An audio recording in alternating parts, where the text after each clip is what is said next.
Hi, thanks for joining us for this episode of Doug Has Questions.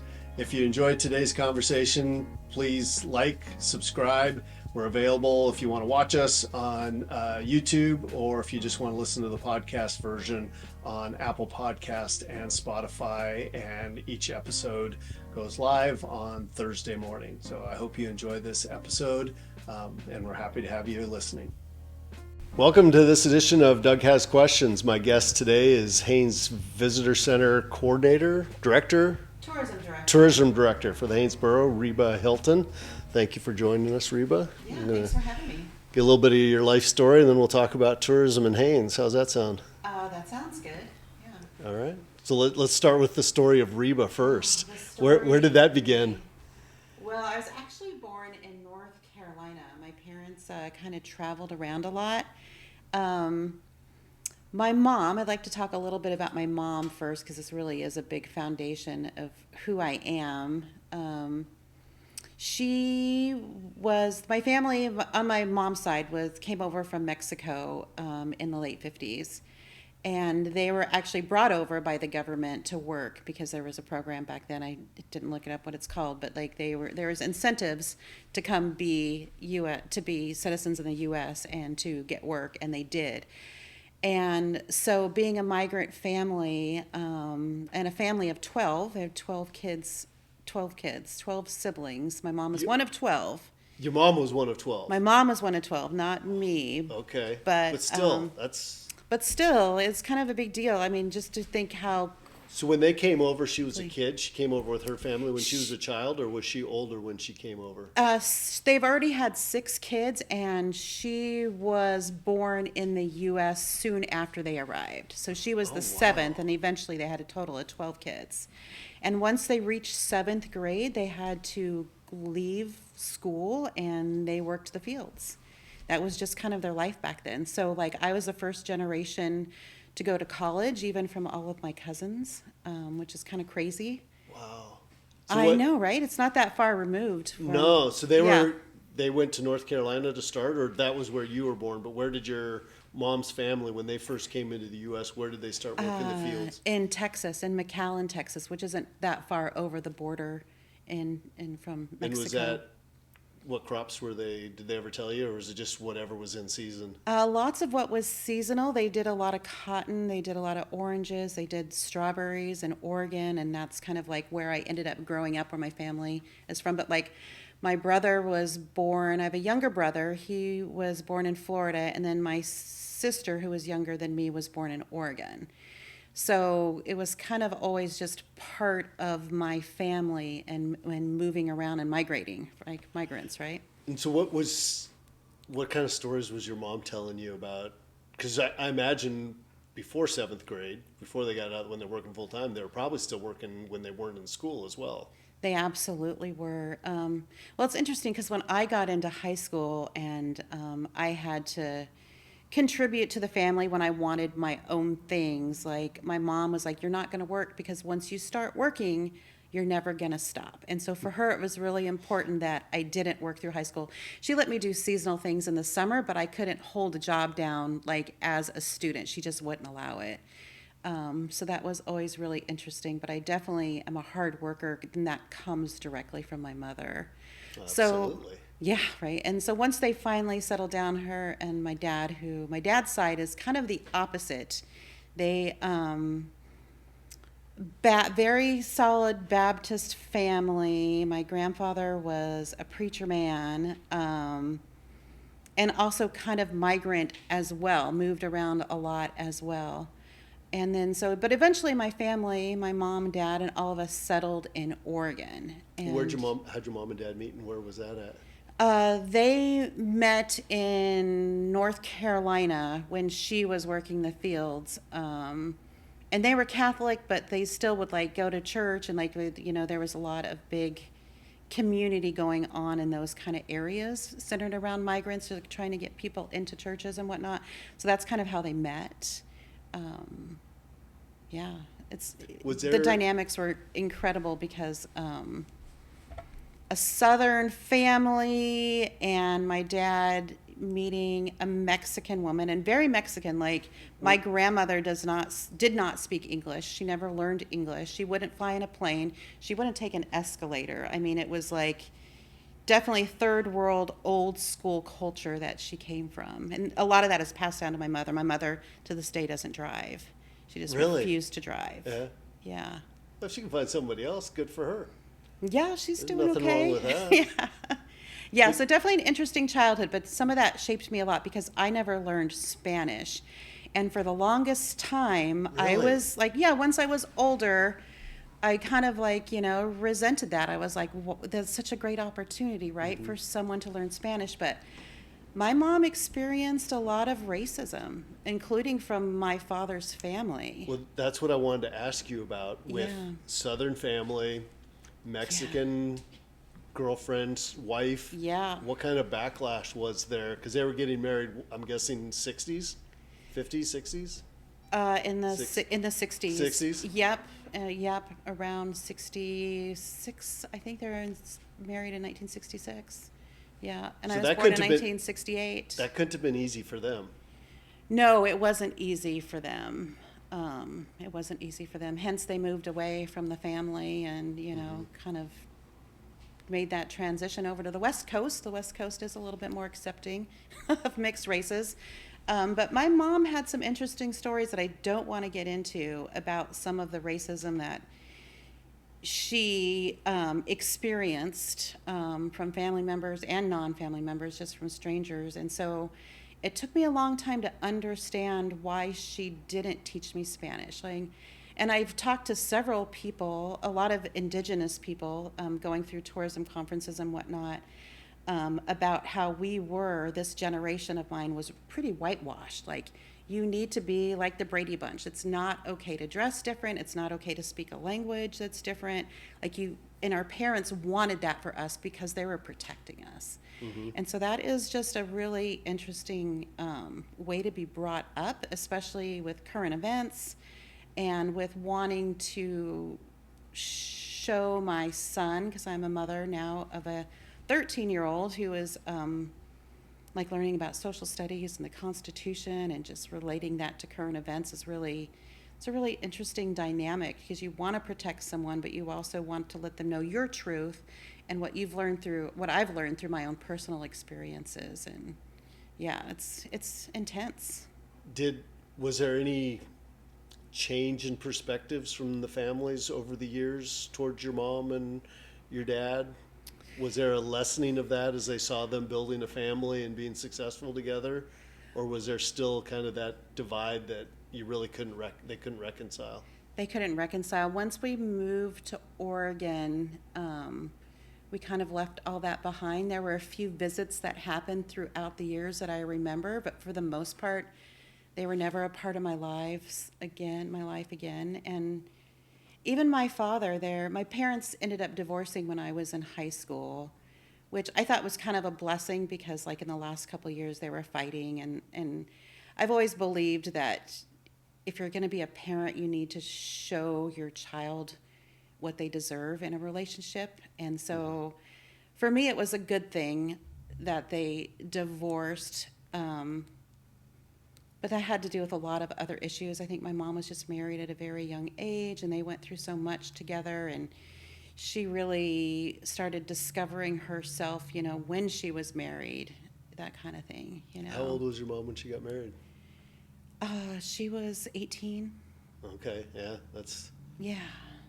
Just That's so young. I can't even imagine. Just starting to get out there and figure out what the world's all about. Right, but very common in that generation, though, really. I mean... You see it. There's some people that works out great for. Yes. There's some people it's later in life. We all develop at different paces and different stages, and you make a choice with what you think is right at the time. And sometimes it's works out great forever, and sometimes it's for a shorter period. And yeah, absolutely. Yeah, so from my childhood, I mean, we took a couple trips back to Texas to visit my grandmother, and that was always some of my best memories. I mean, we'd be catching fireflies out. We'd go in the canal and catch frogs, a lot of outdoor activities. But the family, I mean, they range from one was ended up being a police officer, one was a firefighter, a lot of civil servant jobs that they ended up falling into. And so, not that everyone was doing really well or anything, but they were making decent livings, you know. And so they bought my grandmother a house. They had already had property as a family, and I say that because a few siblings of my mom still lived with my grandmother for quite a few years. And they had this older house and like hand washing machine. And they built her this newer house on the property because that one was just kind of getting old and whatnot. But till her dying day, she still slept on the floor on a mat because that's how she grew up. I mean, even though she could afford a bed, or if the family would buy her a bed and had this new house. And those are just some lessons that really stuck with me, I think, throughout my life about the lack of material importance, you know, and like what really is important to me, which I hope to foster in my own child, you know. Yeah. So as you were growing up, what was your mom still working fields? Was once she married your dad and they kind of moved? You said it was still kind of an itinerant lifestyle, but did they what did your dad do for a living, or what did they do while you were growing up? My dad worked in a tire shop. Was my biggest memory of him holding a job for the longest. My mom was always the stable one in the family when it came to employment, but a lot of that was because my dad like had a serious injury, like when he was repairing a tire, like one of the giant tires, and so he ended up not being able to do physical work after that much longer. And so I don't really recall the jobs that he did have. He kind of pieced together off and on. But my mom got a job at a university as a cleaning lady. And oh gosh, she worked through retirement there. I don't know how many years, over 30 years she worked at Willamette University, which is what got me to college. They had a program there, great liberal arts college in Salem, Oregon, where one of the Chapel daughters actually attend. It's a great, great school. My grades were not awesome, but I also played softball, which got me into college, basically. Softball was a big part of my life growing up once I hit high school. I attended North Salem High School, and as a freshman, they didn't have enough girl players to round out a team, so they talked me into playing, and it was kind of a natural. Yeah. And yeah, it was very important to me because team sports, it changed my life. Like just being a part of something bigger than you, and like I really enjoyed the traveling that we did together as a team. I didn't really know the game. I started off as shortstop, but I didn't understand because I'd never played before. And they moved me to the varsity team right away, and it was just too much for me. As varsity shortstop, I'm like, what? Okay, where do I throw the ball again? Like, it took a while for it to click. But eventually that did get me into college because they came and the university looked at me, watched me play. And I remember the day the scout was there, and our softball fields at the high school it was built on the old football fields. And so we'd have, you know, JV and varsity playing at the same time. And of course, by then I was on varsity. And I hit a ball, not just to stop their game. I hit the wall on the other side of the fence. And everyone was just like, holy cow. You know, it was good. My coach always said if there were the Olympics for softball, I would have been on the team, kind of thing. Nowadays, I can't throw a ball. My arm's like dead from it, you know, and all that. But I've enjoyed playing softball throughout the years. I made some good friends in Haynes when I first rolled up my first year, I remember rolling up to a softball field and there's these ladies playing softball. And so I just stopped on my bike and I'm watching them. They're like, "Hey, do you play?" And I was like, "Yep." And they're like, "You any good?" And I'm like, "Yep." And that was the ladies at the fog cutter. And so I started playing with those ladies. And man, Connie Ward, I mean, just so many different personalities and people in this community. And then I played forever in Skagway. That was also a lot of fun. And then this last year, I went up to Dust Ball and played with a little bit with a Juneau team, and then like pulled my hamstring on the first my first at bat basically.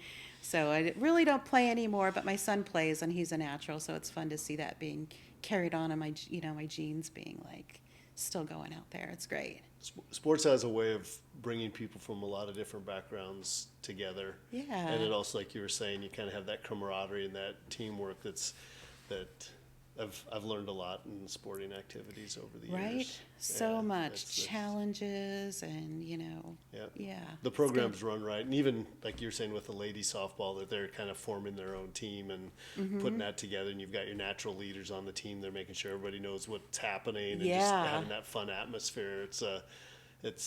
I wish we had more opportunities for that here. There's not the softball league that we used to have when you first got here. No, but we've got a lot of volunteers that run a really good little league program here, which is impressive, Yeah, and that's one that it looks like, from my history here, that's one of those is kind of the roller coaster. Yeah. Because you have a group of parents that are really invested in it, and it goes, and then their kids age out. Yeah. And everybody's like, well, why aren't you going to keep doing it? It's like, well, know, because my kids are right? doing something else. I want to do things with them. And so then there's a lull, and then another group of parents gets really invested in it. And so it's, you can't build that consistency with it, but it's still, when you've got those volunteers and they're willing to put the time in, it's cool to go out and watch the kids. Yeah, and I hope we're not in one of those transition years, because the folks that have been running it and have been doing a really good job their kids are all aged out of it. So we'll see what happens. I immediately was like, I'll step in, but I was like, nope, I can't. Like, I've got to learn those boundaries, which is really hard to do. But I do prioritize my son. He's 13, and that season's kind of like the busy part of your season as well. It is. I've been able to, I've been in this role as tourism director now for 3 years, and last year the summer went great. Knock on wood, anything could happen, but I just made sure any of the external projects that I'm working on, I saved them for the off season, which means I've been so busy this winter. I can't even believe it's been winter. But trying to manage my time a little bit better within the job has been a priority, and so far so good. Yeah. Good. So I'm assuming you said you're in Oregon. So where'd you go to high school in Oregon? North Salem High School. So you're in Salem, so that made it easy for Willamette to come scout you. Yeah, exactly. Yeah, and that's where my mom worked at the university, so it kind of all just came together. And is your mom still in Salem area? She is. She totally is. She remarried soon after she divorced. I think there was a little overlap there, which was also some life lessons I learned, and maybe repeated. Yeah. But Salem, and we go back every Christmas because it's very important to spend time with our family. Also trying to instill that into my son. So whenever he does start his own family, that he's always like, okay, I got to be with mom. Yeah, my sister and her husband went to Western Oregon State, so when I was at UW, cool. I'd go down and visit them a few times a year, and so I was always going, and then we'd go into Salem and go shopping or whatever. So Salem, that whole area is a beautiful spot. It is really nice area. pretty. Yeah. So you get through college. What are you studying in college? I wasn't quite sure, actually. I never really found my path at Willamette University. I ended up dropping out and then going back, so that was really interesting, of course, because then I did have to work. And I was working in a fast food restaurant and took a big detour there. I found a really good group of friends, but maybe not the best influences for me. No regrets, though. I definitely had some really good times. And so I didn't really I really didn't get what I needed out of that university experience. I've always been like a late bloomer in life. It took me a while just to do everything a little bit later, especially when I compare it to my sister who was younger, who did a lot of things before me. Um, but leaving the house and still being in school wasn't the best mix for me, especially when I was working and partying a lot. I lived in this duplex, and our side of the apartment, I think there were 6 of us living in there, and I had my bedroom in the garage. Um, and then our neighbors were in a band, and it just was. They were sneaking into bars and doing next things door to I'm the not band, totally probably not the proud best of. study environment.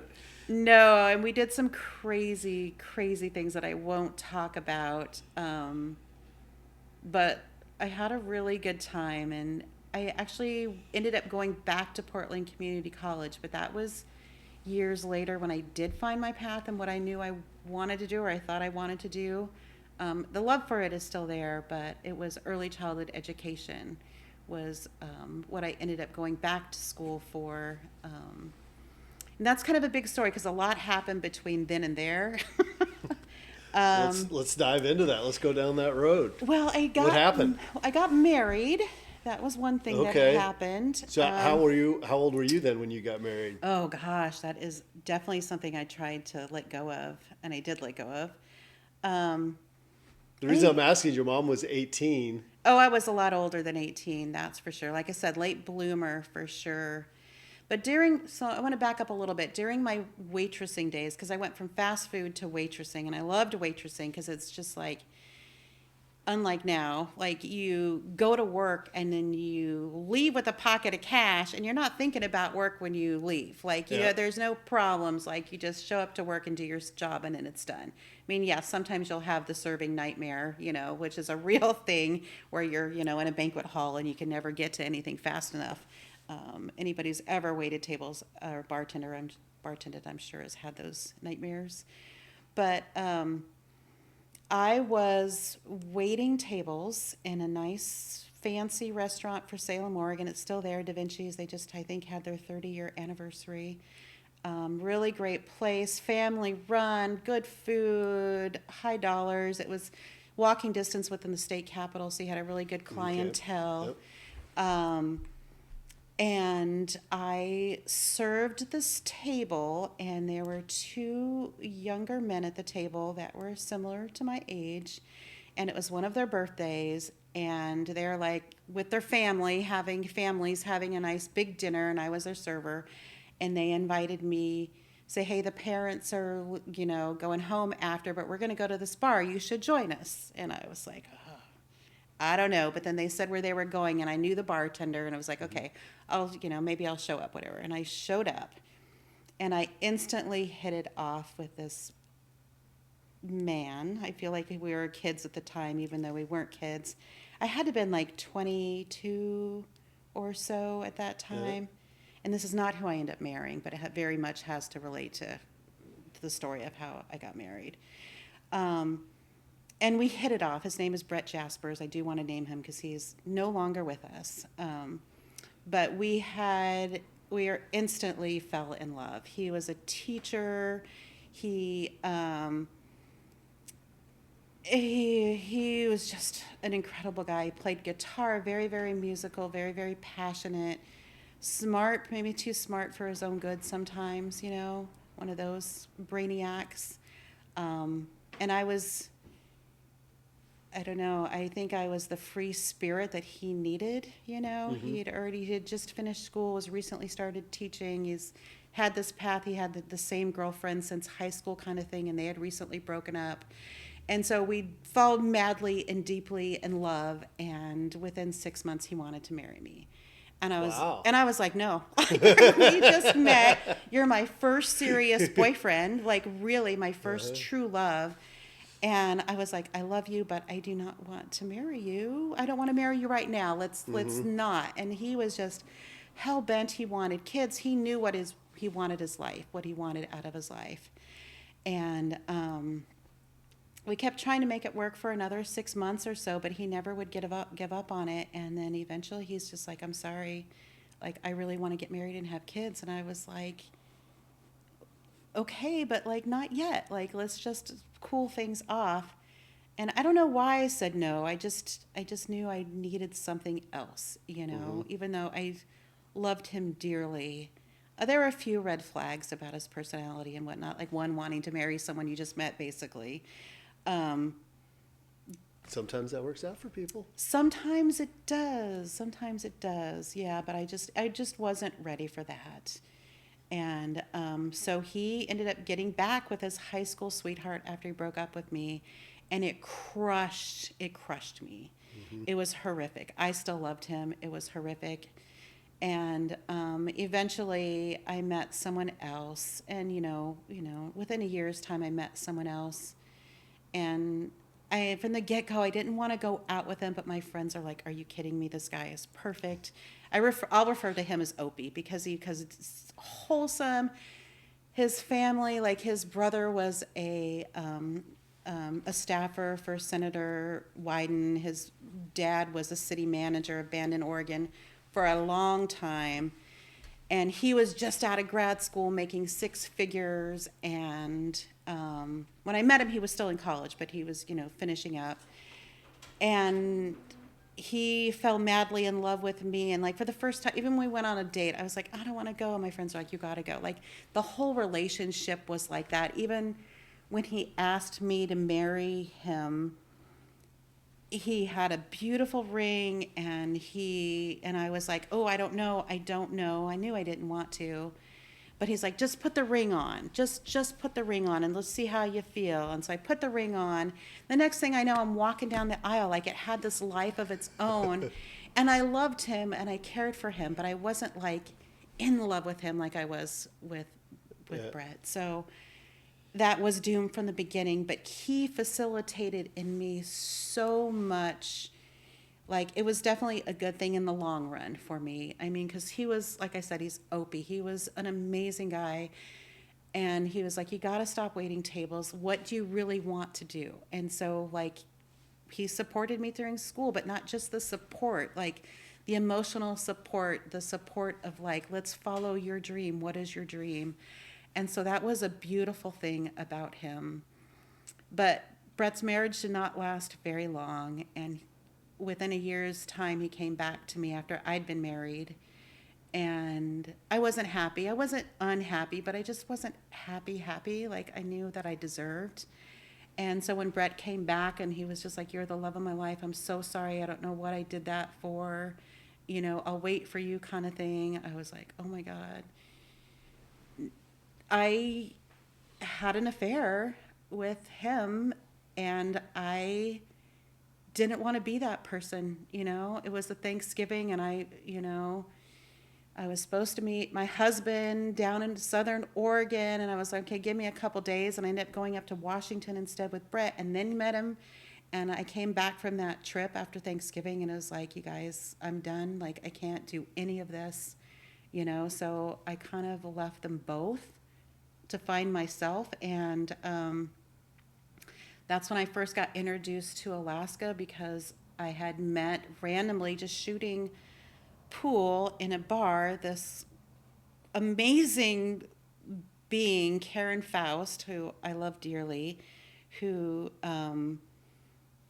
we just instantly became friends. And she had known my husband, like her boyfriend at the time was in grad school with my husband, so we had this acquaintance. And she's like, come up to Alaska. This is exactly what you need. So she talked me going in from a November to working in April up in Alaska. And she's like, I'll get you a job. I'll get you a place to live.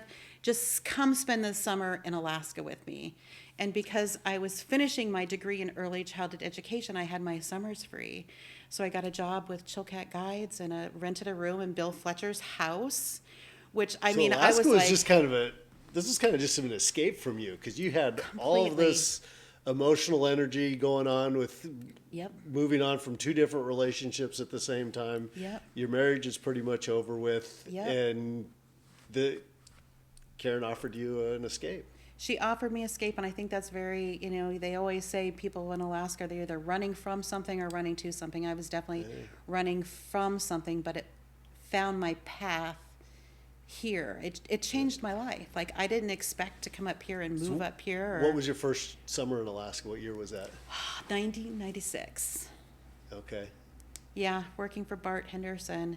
And at that, my first year, I worked in the office. I just worked dispatch and making the schedule, which back then, it was crazy. We're in the little red building, and the trucks would be parked out back, everything squeezed in, and guides would come into this tiny little building, and you're trying to write this schedule that's like this. It's like a Rubik's Cube at that point. Like, we were definitely going through growing pains. But man, like, biking and getting to know all these incredible people and going out on the river and fishing and living at Bill Fletcher's and sitting on the porch and beach barbecues. I mean, it was incredible. It really was so eye-opening. Yeah, it really did change the course of my life. And I didn't know it was happening at the time, because I went back and I tried to make it work with Brett again. But it didn't work out. It just didn't. We had our time, and things were changing, and I was changing, and I was finding this autonomy and that love and that passion I was missing that I didn't have in my marriage, I had in my life for me, you know? And so that was really wonderful. It was a really wonderful experience. And I met some incredible people that I'm still friends with. I'm still friends with Karen now. She lives in Maui full time, but her and her husband are building a little house here. So it's great that we're starting to reconnect a lot, like spending time together when she's here in the summer. But coming to Alaska in so many ways, like, I was in school still, so I finished my degree in early childhood education, and I started working for Head Start down there because I eventually wanted to get my master's in social service work. But working in Head Start in Portland, Oregon in the late 90s was really eye-opening. Like, I have such a big heart that I wanted this to be my life work, to help others. But, like, the things I saw happening with those families, the most dramatic thing that happened, and I loved it. I know I made a positive impact, and I did that even with this one family with these challenges. But we had this one family in Head Start. So part of the program was, and I'll always back Head Start, I think it's one of the most amazing programs that you can actually support on a federal level when it has to do with social services and supporting early childhood education and the families themselves. We had the children for ages 3 to 5. We'd have them for 12 hours a week, 3 days a week, 4 hours. And then my job was also having to do family visits, in-home visits with a social service worker, because these were pretty families in need. We had a lot of Kurdish refugees because that was the time of Saddam Hussein. Those families, the houses were always just sparkling clean. We had a lot of Hispanic families that, oh my God, those kids had so much love growing up. It was great to see. They might have 12 people living in a 3-bedroom apartment, but man, the family that they had and the support was amazing. And then we had mostly the families that were impacted by drugs and crime. And those typically were white families. And that was really, really sad and hard to see. And this one family, they had a restraining order against the father, and the mother obviously was a current drug user, and she had 2 little kids, and the eldest, the boy, 5 years old, was in my class, and the 3-year-old also came to Head Start, but she was in the other teacher's class who went less hours than what the 5-year-old did. And whatever leftover food there was at the end of the week, I'd always give to them. They needed it. The mom would always have money for smokes, but not enough for milk, kind of thing. It was so freaking sad.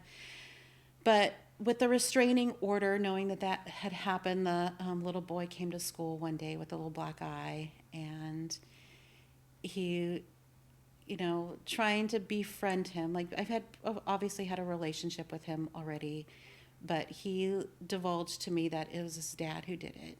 And Dad wasn't supposed to be there, so it was my duty. It was my duty. You're mandatory reporter. Mandatory reporter, so I reported it. And he went to jail.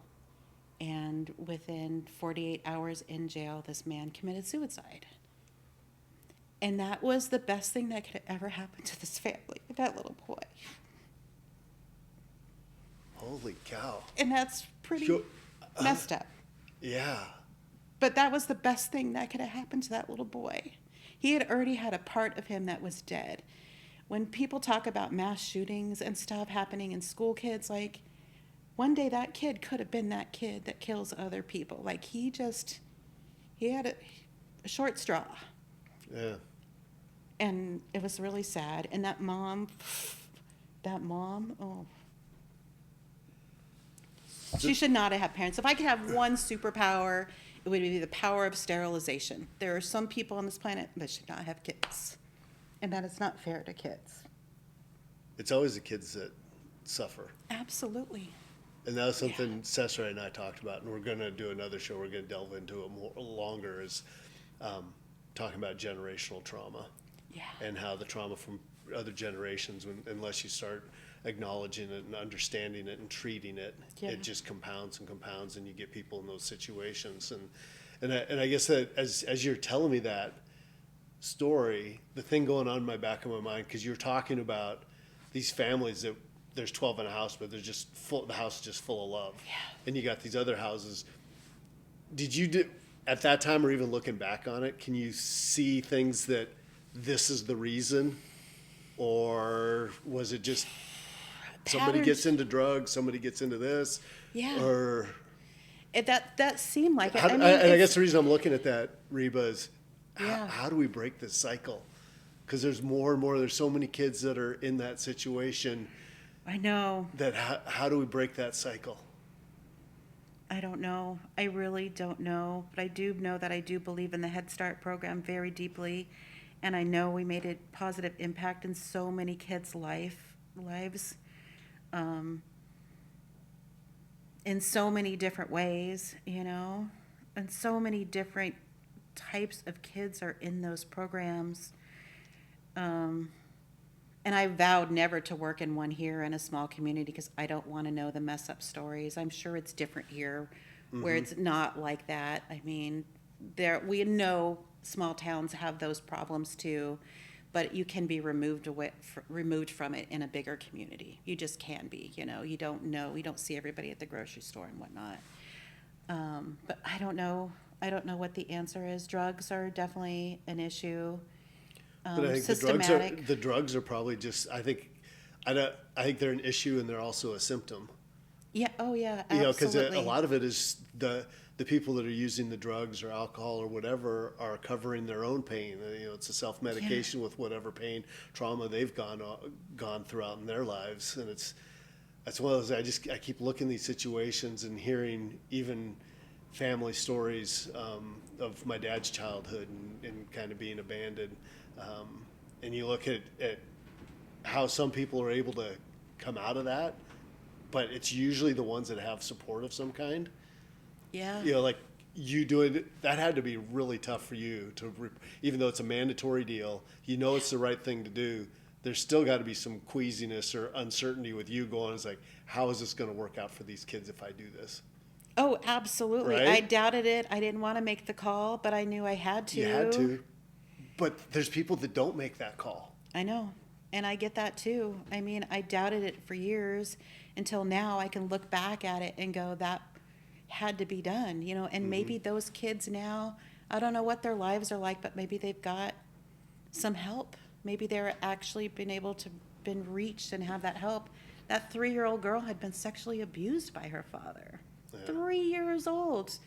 It's horrifying. It's absolutely horrifying, So yeah, coming to those terms that was the best thing ever to happen to those kids, like that took years to figure out, And I won't take that back for anything now. I don't think, but going through that and then finding myself in Alaska at the same time, like I came back my second year and just drove bus, as a way to earn tips, and I just really enjoyed it. So I got my CDL, and then the third year I was up here, I went through guide school. So, and then that was the year I was like, all right, I'm going to leave this behind. I want to stay up here in the winter and just kind of see where life takes me, you know. I left all of it behind except for my family. Still very much always connected to my family, you know, but my relationships, a lot of my friendships were just like, it was time to move on. So you were here, you know, that period you're talking about, 96, 97, 98, that was kind of like the heyday of Haynes cruise ships. Yeah. You had a couple more years after that, but that was kind of from 94 to 2000 was kind of like the peak forever of Haynes tourism, and you were right in the middle of that.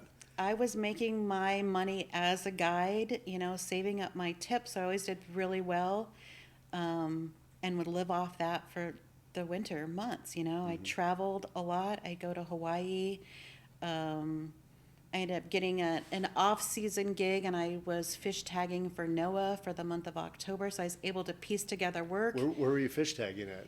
A place called Little Port Walter on the southern tip of Baranof Island. Seriously? Yeah. Do you know Little Port Walter? No, I've never heard of it, but Baranof Island, I mean, you're getting paid to go down there and fish tag in just this really cool remote wilderness. Hello. Yeah, it was life-changing. I loved it so much. One, the money was really good, so you were able to put it away, and every year and varied. you're at a spot where you don't have anything to spend it on. Yeah, so you're not You're spending money. Not spending. They paid for you to get down there, so we're like taking a float plane down 2 hours, you know, south of Juneau to get there. The whole experience was great. The lead on that team, a NOAA employee, because we were just contract workers, and we the team changed throughout the years. He was an old deadhead, so he was just like super chill, you know. It was such a fun gig, and it really wasn't about fish tagging. That was great, and our retention rate was really, really high. So he loved having us taggers back, and there's taggers and clippers, and there's only about probably 6 of us that would go down for this project and just do the fish until they were done. Hundreds and thousands of fish, too. How'd you find out about this job? I had applied for Fish and Game here through Randy Erickson, and he was like, because I had so one of the seasonal jobs, and I'll get back to that I had in those early years was working at Chilkat Valley Preschool. Yeah. And so I'd made a lot of different, and between that and softball, a lot of different connections in the community. So went to Fish and Game. They didn't have any work, but he's like, hey, I know this guy's looking for work if you're interested. And I was like, okay. So I went out and just checked out what fish tagging was upriver here, and was like, oh, okay, I could totally do that. And then talked my way into this job, no experience whatsoever. But they were more concerned about having someone that could live remotely. And I was like, oh, yeah, I live in Haynes, I guide rivers, blah, blah, blah. And this guy was like really into running rivers. So when I started talking about rivers, like we just connected. And throughout the years, I ended up inviting him on a Cataract Canyon trip. A couple of them, so that was really fun. His wife never joined, but he was just, so like I said, super chill, so he was easy fitting in with those friends taking those private long rafting trips. But I love the fish tagging work, and it really wasn't about the work because it was a NOAA facility, and there were 2 families that live there. And as soon as you're off work, we were out, setting skates for halibut, setting crab pots. So I would get all my subsistence stuff for the year by going down and doing this fish work. Yeah. And it was just so much fun. There was hot tubs, TV room. It was great. It was great. Some of the best times of my life. Is the job still available? It sounds like a great way to spend October. It's a great way. They just got the funding cut, so they just shut down the whole facility. Yeah, just this year. Yeah. How many years did you do that? Oh, 11 or 12. Really? I don't remember. Yeah. You just kept going back. I just kept going back. back. Well, if it's that cool of a gig, why wouldn't you? Yeah. And I worked seasonally, like all my life in Alaska until I took this position. I was always a seasonal worker. Boy. Yeah. Hence all the trips to Hawaii and stuff. It's a good place to go in the wintertime compared to Haynes. Great place, yeah. So I'm trying to get my math straight here. 96 was your first year up here. Yep. Came up 97, 98. Kind of 98 is when you started, or 99? 99. When I started rafting. Yeah. Doing float trips. Started doing the float trips and stuff. Yeah, and at that time, because it was growing so much, like I didn't have that skill set. And I do remember there being a little like some of the senior guides that have like this incredible experience are like, what are you doing? And it wasn't just me. It was like, it was changing, like putting these unexperienced people on the river with folks. But I mean, we had to get checked off. There was training. I can't tell you the amount of times I've done swiftwater rescue, and you know, I earned my stripes on the river and was successful at it. And I really enjoyed it. When I started getting burnt out about it, that's when I knew that I needed change. And that's when I took the opportunity to go over and manage the Skagway hike and float. And so what year was that when you went to Skagway to do the hike and float? Oh gosh, it was probably 2004, 2005, right around then. So you were here even after the cruise ships pulled out after the head tax. You stayed and were still working the summers because it still stayed busy. They're just bringing people over from Skagway. Yeah, exactly. Yeah. I mean, by then I had seniority. I was a head boatman, so basically the lead of, you have TLs, trip leaders, when you're rowing the daily scene, and then the head boatman was the leader of the leaders kind of out there. Like this is the we're gonna run 19 mile, or we're not doing, you know, this part of the river anymore, you know, that kind of thing. Kind of a managerial role, but also still being on the river. Still being on the river. Yeah. And so I was getting a little burnt out. I also was dating someone here, and that ended, and I was in the office one day upstairs. By then the new facility was built, and they were just like, we need somebody to manage Skagway. And I just happened to be in there when the management was talking about it. And I was like, I'll do it. Raise your hand. They're like, what? You're kidding. Are you sure you want to do this? I was like, I'll go. I'll do it. And like my first year bus driving, and even a year or two after that, I'd always go over to Skagway and just help out on the real busy days. So I loved Skagway, and it already had friends over there, and just was like, I was ready for change. And it was a big business, and it was a really big job over there, because I ended up managing the whole program. It wasn't just hike and float. It was Glacier Point was really big at that time, and the rafting was a lot bigger than it is now. It was a lot less expensive to get people over here, so the price point was different. And also a lot more tours have developed in Skagway since then as well. So it was a much busier scene. But yeah, that really got me into the Skagway scene, and ended up just moving over there. And why I stayed over there my first year, winter, was because of the rec center. It was awesome. The rec center in Skagway is just incredible. But through that time, I'd bought a house in Haynes here, and that was really because of my connections with KH&S. I met Mick McCarter somehow. I don't remember how I met him, but he talked me into coming to be a DJ at KH&S. And him and Michelle sold me my first house. They owner financed it. They just really embraced me as a new community member. Because when did you? So back up here. Yeah, there's more story here. There's more to the story. So when did you start DJing at KH&S? How long had you been here before you started doing that? It was probably around 99 or so. Okay, so a few years into it, and then started. But really, it was like my first couple winters. That's what when show? I was. Flashbacks and Fresh Tracks. Okay. Yeah. I didn't like the morning show because I'd always do the water aerobics in the morning, so I wanted to be there. It was definitely part of my winter routine. But I also did some odd jobs. I worked at the video store, 141? Video 144. Video 144. I worked there. That was a lot of fun, making nachos and renting VHS tapes out to people. Tells you how long ago that was. Dating ourselves. I loved it, though. People would come in, and I'd always know what was going on and get invited to different places because everyone came into the video store. Were you ever judging people based on the video titles that they picked out? Never. No, even bad movies are bad movies. I love movies, so it was a natural fit. But people would come in and play cribbage, and it was a great place to be in the winter. Yeah. And then Chilkat Valley Preschool, got to know Kim Phillips really good. It was her and I working there at that time. I might have stuck with it longer, but at that time she was no point, and she was not retiring. Like, she was like immersed in it, and that was great, getting to know a lot of different families that way. So I'd always fallen in love. I had fallen in love with Haynes very, very deeply, but it was time to move on to Skagway, and I loved my years in Skagway, but Do you have my niece and nephews? Were you there when they were going through Chilkat Valley Preschool? no. What years were you at Chilkat Valley Preschool?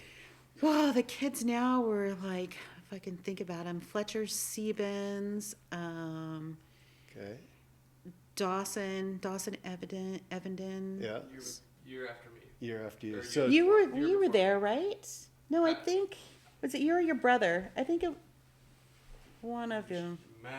Chevy's like 3 years older than. because you would have been you're in Dylan's class, right? So it would have been if you started with Fletcher, that would have been a year after you guys had gone through. But we did preschool together for 1 year. For 1 year. Yeah. Do you remember having Reba there? No. Come on, Marty. Killing us here. You're supposed to remember all these things when you're Remember the 4 years old. 4 or 5 years old. Yeah, you guys are all so little and so cute. I think I might have had you too. I know Janae was in there. That was when I got Okay, that 'cause news, that was- that was really hard. That was older then, because that was Kaylee's class. So you probably, if you had Janae, you probably had Kaylee. Yeah.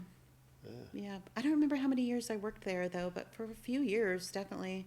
Maybe 3 to 4 probably. Mm-hmm. Yeah. Because it fit well with the seasonal work too, and that was my degree, so it was really easy to get a job, Mm-hmm. and to apply that here. Yeah. Once you got to Skagway, did you do any of that work over in Skagway too in your season, or were you heading to Hawaii? Oh, I was heading to Hawaii by then, and still fish tagging as well. But working seasonally over there, like for Chilkat Guides, it was definitely a little more stress than I wanted in my life. It was just a really, really big job, and when you have the owners and general managers over here, they don't understand what you're doing on a daily basis over there.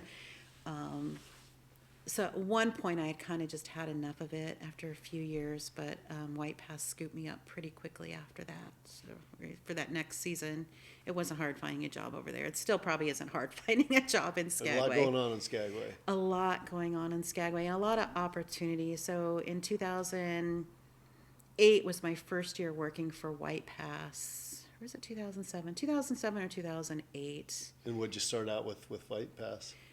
I was what they call a dock rep. And Okay. so you are the liaison between the cruise ships and the train. And White Pass is the largest tour operation in North America. They're still breaking records yearly. When I left, they were over 400,000 people a year. And the dock rep team was really small. Basically, there were 4 to 5 of us, 4 full-time, 1 part-time. And we were assigned a certain ship, and whenever that ship was in port, you worked with that ship. So you had a really good working relationship with the ship itself.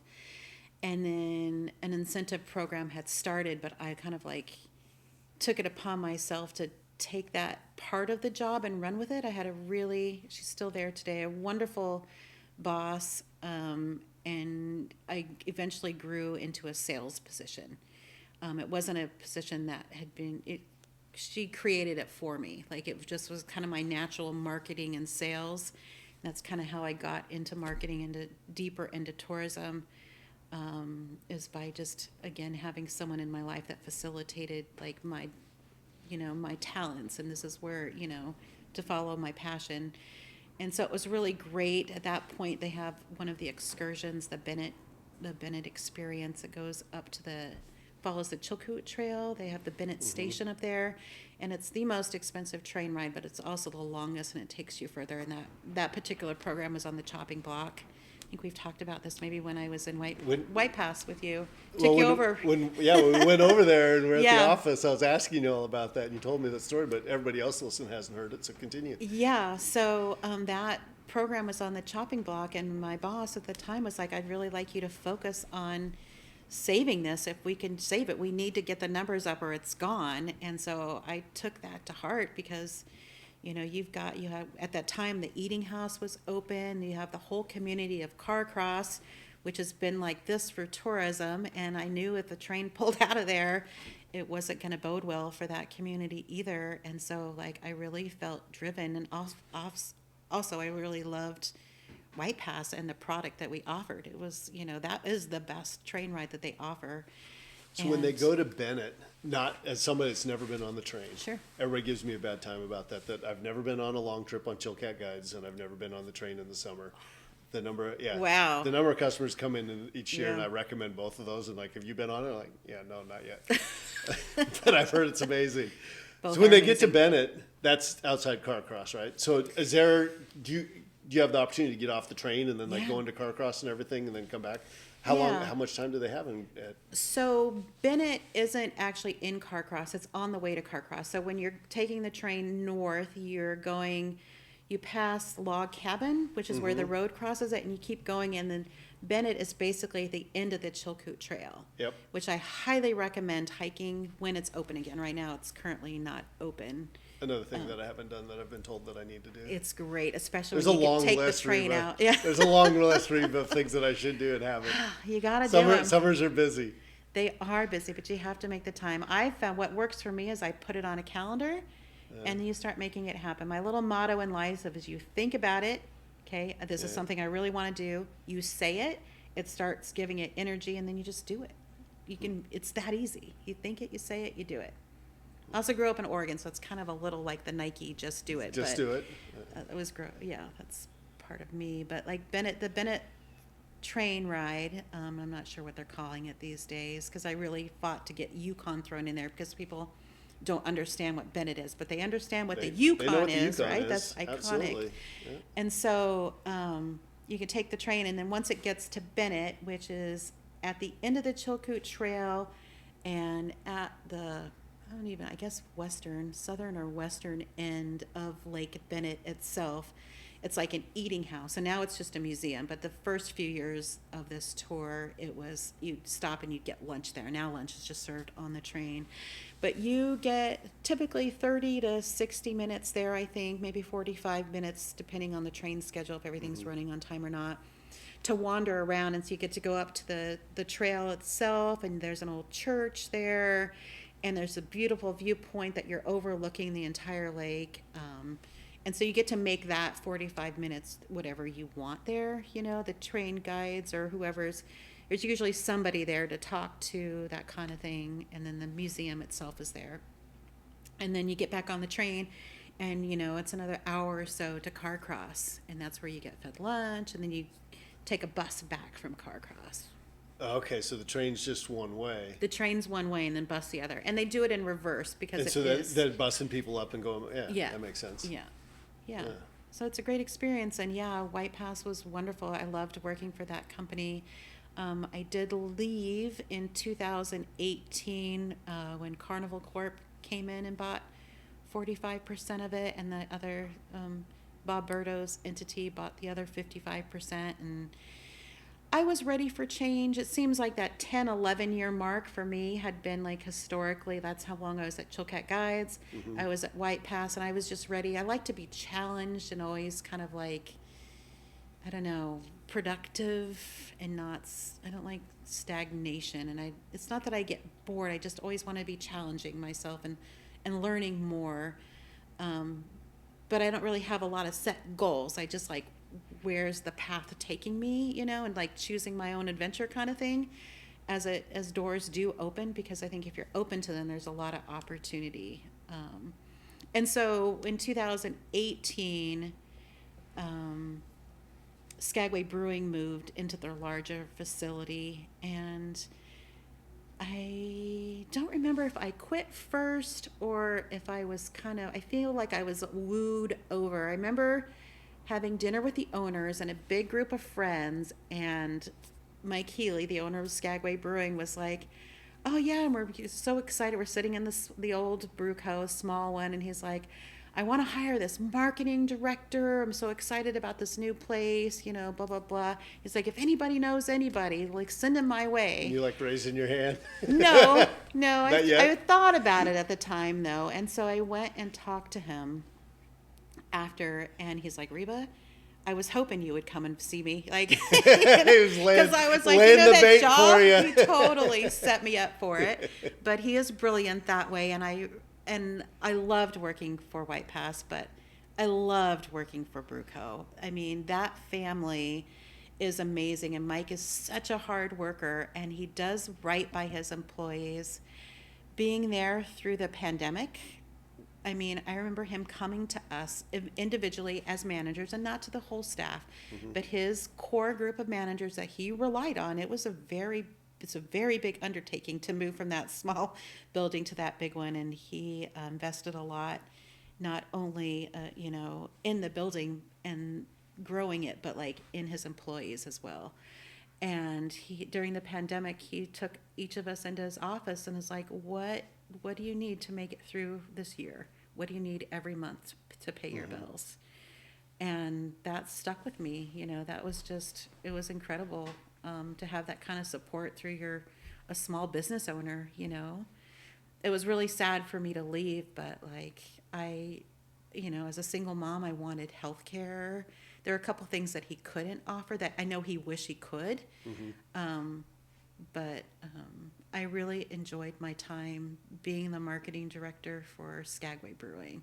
Like the freedom and the creativity and being able to take everything I learned in the industry and start a tour program with him, and then bringing the influencer in, and that being a game changer for a small business. And the amount of fish and chips they sell now is like, I mean, Mike will tell you, it's just ridiculous. Tell people that don't know, talk about the influencer you brought in there and how that, if you're comfortable with that. Yeah, sure.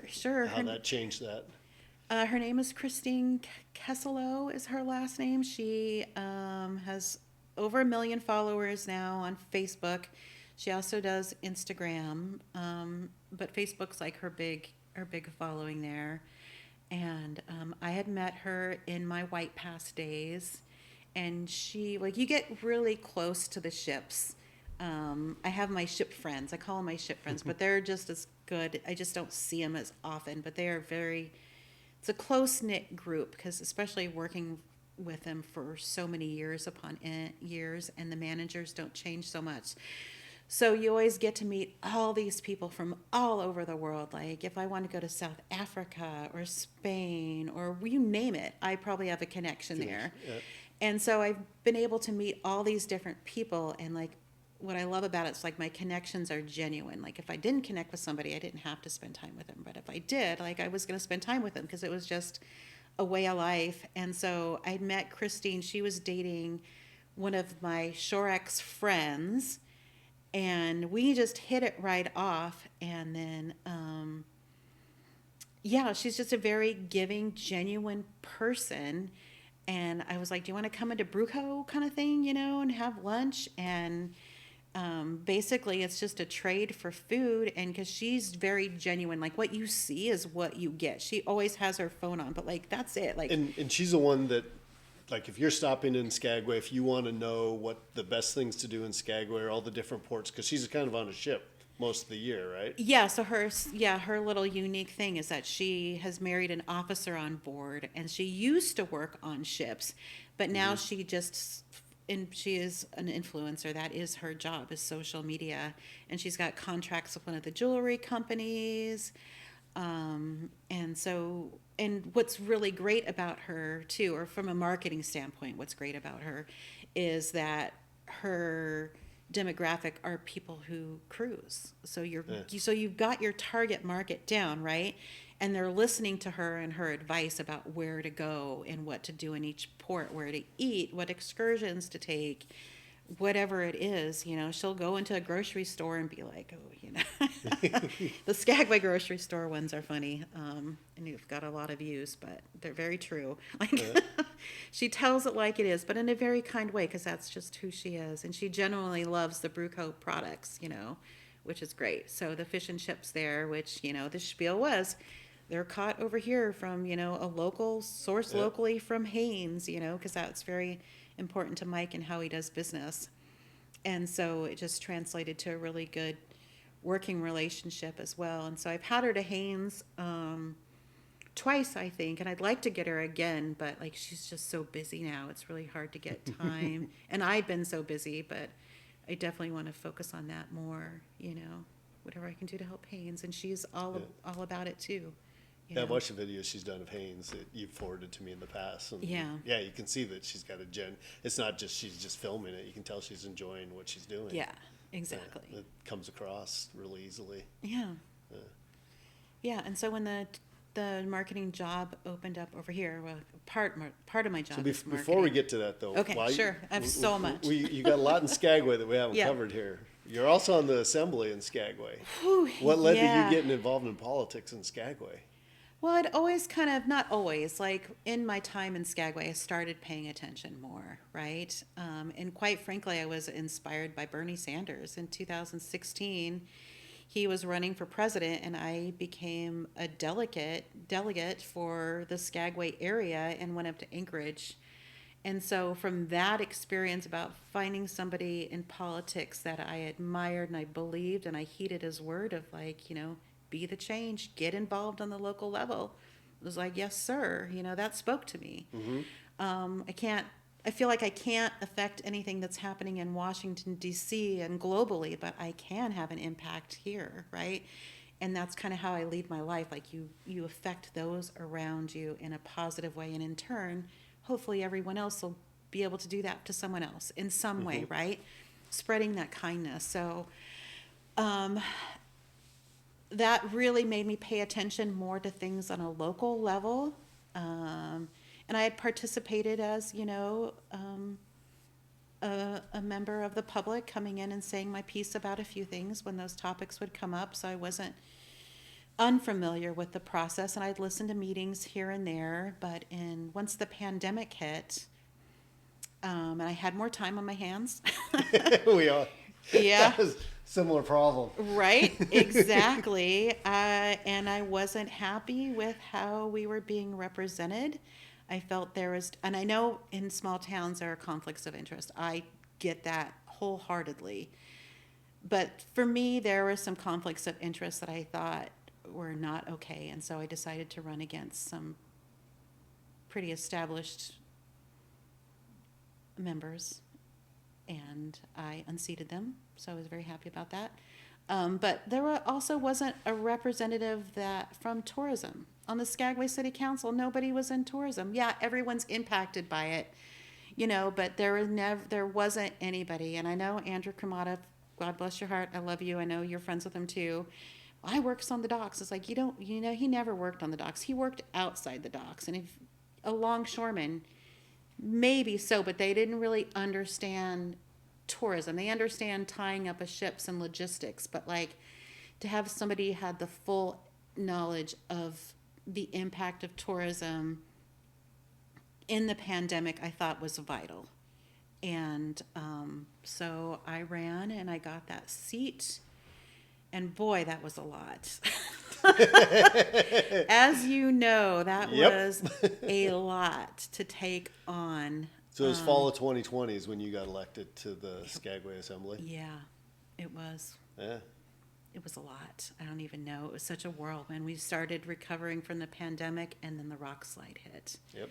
And as someone who worked for White Pass and had that history, and I had since brought my niece up and worked the docks, and having that Rockslide happen, I mean, I felt we were damned if we do and damned if we don't, but like I remember being at the dais and having tears and asking my fellow assembly members to do something here, because at that time White Pass had the knowledge that imminent danger was in the actual report. Catastrophic casualties was in that report. They had before the slide or after the slide? Well, there had been little slides, right? Mm-hmm. But like there'd been, after the slide. And so there are so many slides. It's kind of all running together now because basically we got it shut down. And that week that it could not shut down. Like I remember we had this long assembly meeting and we got out of there super late. I think it was like 11 o'clock at night, just totally exhausted, emotionally exhausted as well.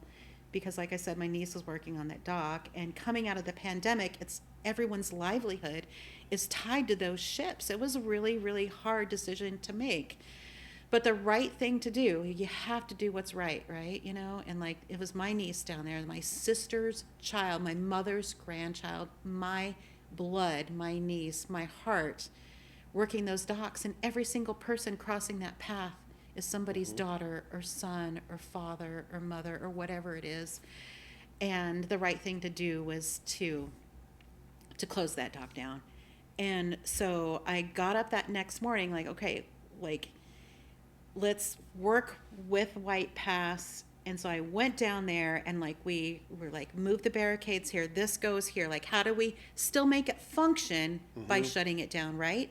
So I was very much in it for everybody and for every reason in the economy. But like, man, I think it was that next week where they had the Rockslide that happened when trains were loading, unloading at the noon hour, and people were literally running.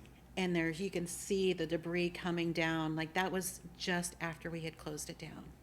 Like, people would have died had we not taken that action. And that was probably, I don't know, not my calling, but definitely something I was meant to be there for, you know, to be on the assembly. And there are other things, some great things, some not great things that happened being there. I do appreciate, I loved Andrew being a mayor. He ran a great meeting. He's very passionate, very smart. I felt we were pretty well balanced as an assembly. We worked well together. The beauty of Skagway, and I definitely don't see this in Haynes. I'd like to see more of it in Haynes, and it happens occasionally. But something we'll get to the assembly, and it's been in committee before. Like, it doesn't just get to the assembly table and get passed. That's very rare. It does happen on occasion. But I feel like things are vetted really well over there, and it gets to the assembly, it passes.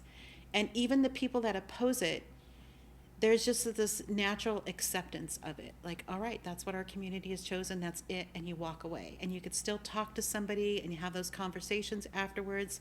There's not ill will, there's none of this infighting, there's not whistleblowers going on.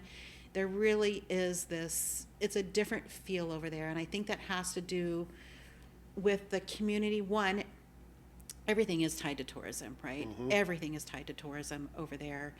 But also you're confined to this very small valley, so you are forced to see each other and work together. Like, you go to the post office, you're going to see way more, just numbers alone. Like the grocery store, there's one grocery store. You don't get a choice over there.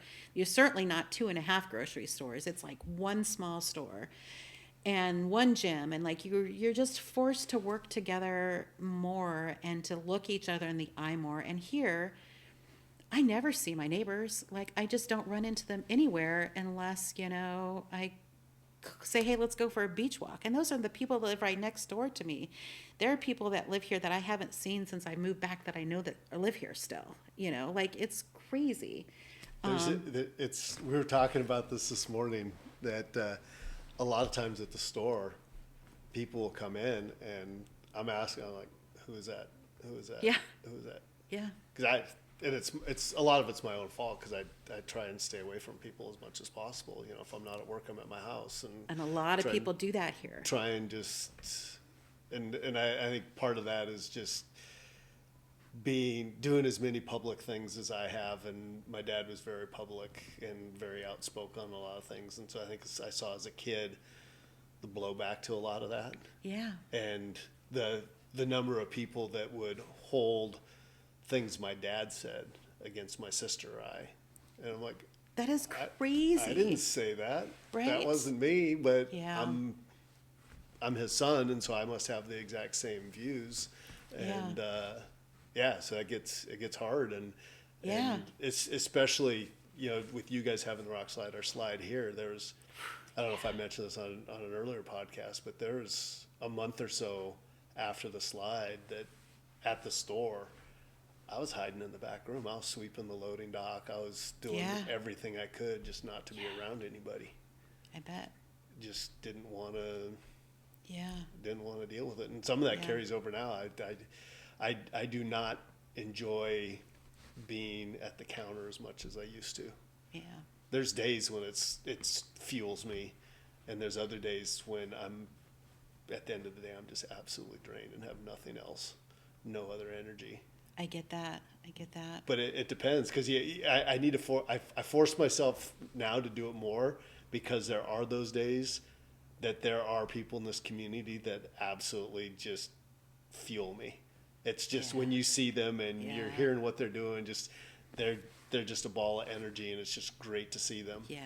And I think learning more about those people and finding more of those instances is better for all of us. Kind of why I'm doing this, is just to connect with different people more than I have been. Yeah, good for you. Because we all are, like you were saying, even though we have a bigger footprint than Skagway, we're all connected.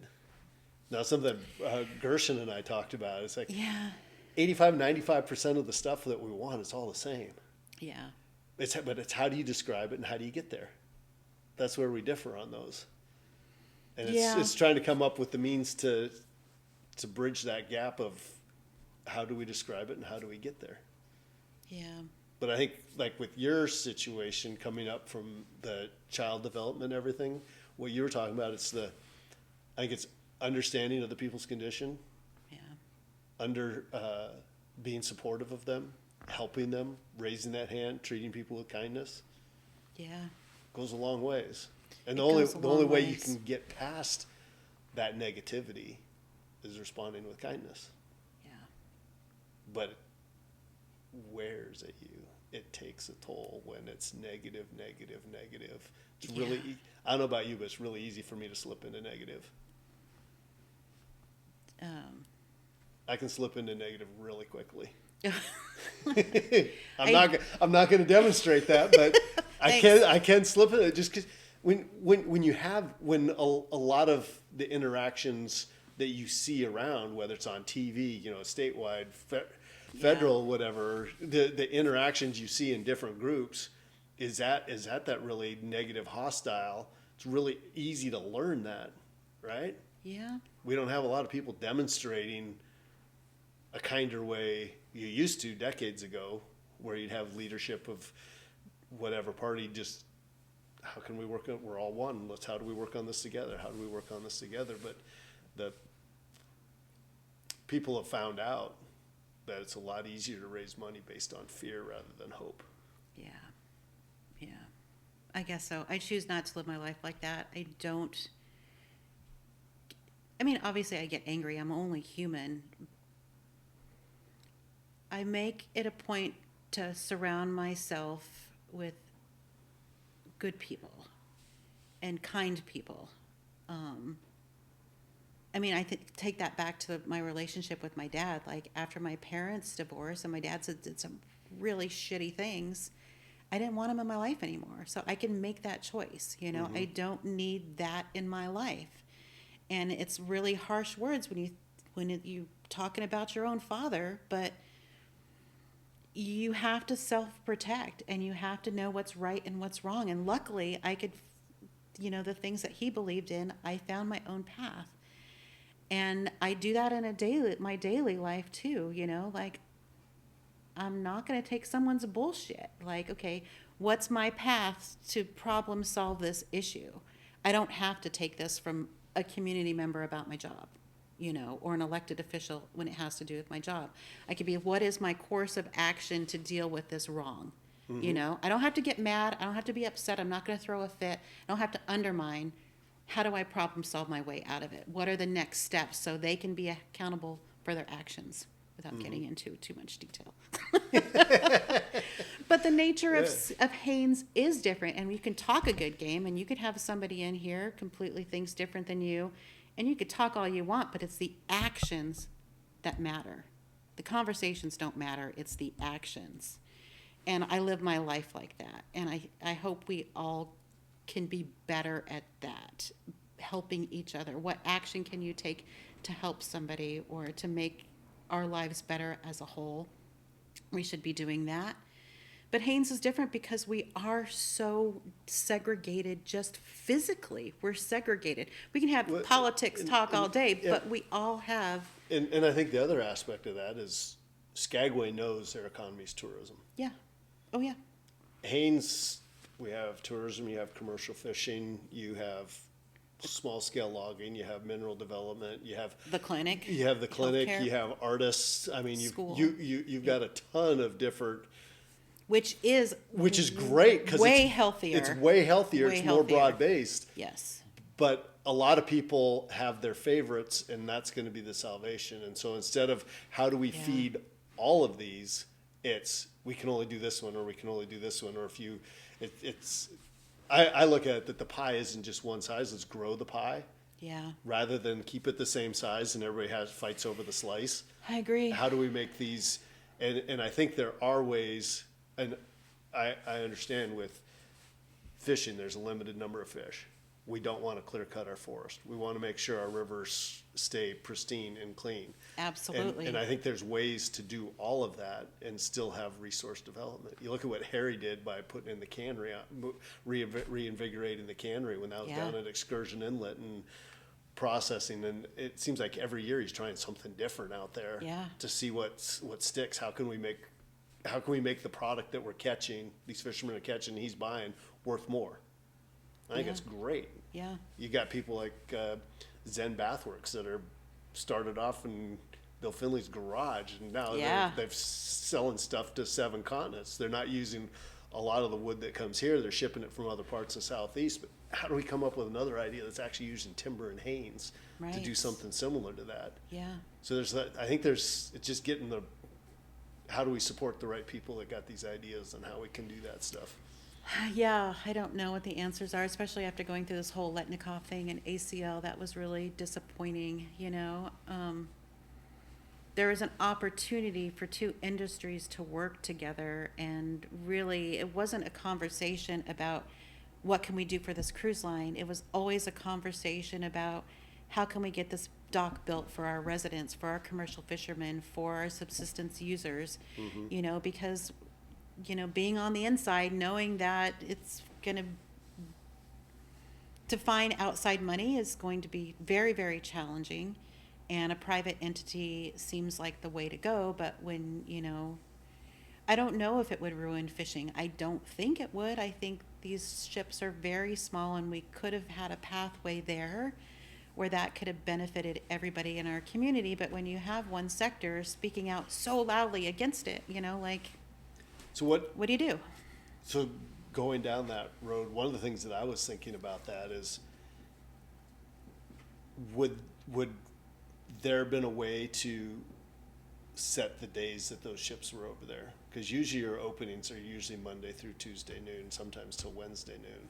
If you had the majority of the dockings on Wednesday through Sunday noon or whatever, I don't know if that was something that had been explored. I don't know how many times a week they were planning. I wasn't involved in any of those conversations, but that was something that was like, well, maybe we get most of on the 4 days that they're not commercial fishing, but you have to work around the cruise ship schedule as well. I don't know if that ever got to that stage. We had definitely had talks about how we could work together to make it work for everybody, and they were willing to do those kind of things. But they are a corporation, and they want to have 5 ships up here. So in the end, I think it might have not been the best thing for fishermen if they couldn't have the dockings they wanted. You know what I mean? Yep. But again, it was only using a portion of the dock, and we had a long way to go to work out those details, but it was shut down by the community fairly early, I think.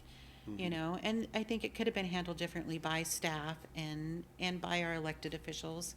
But it didn't, so here we are. The scary thing for me on that project, $6 million for a new trestle in the floating docks. That is, the more and more I see different things coming up, I'm like, I don't see how we can afford to redo that at $6 million. We can't. The amount of use that gets per year for $6 million, that's a huge outlay for that. It is. I know it's extremely important to a lot of people. Yeah. But trying to find $6 million for that, and then you look at the other projects that are kind of tied into that, and it's over $9 million. Yeah. And getting it's like, wow, that's a big ask. It's a really big ask, especially when we haven't used a very large grant already for another dock, like, Yeah.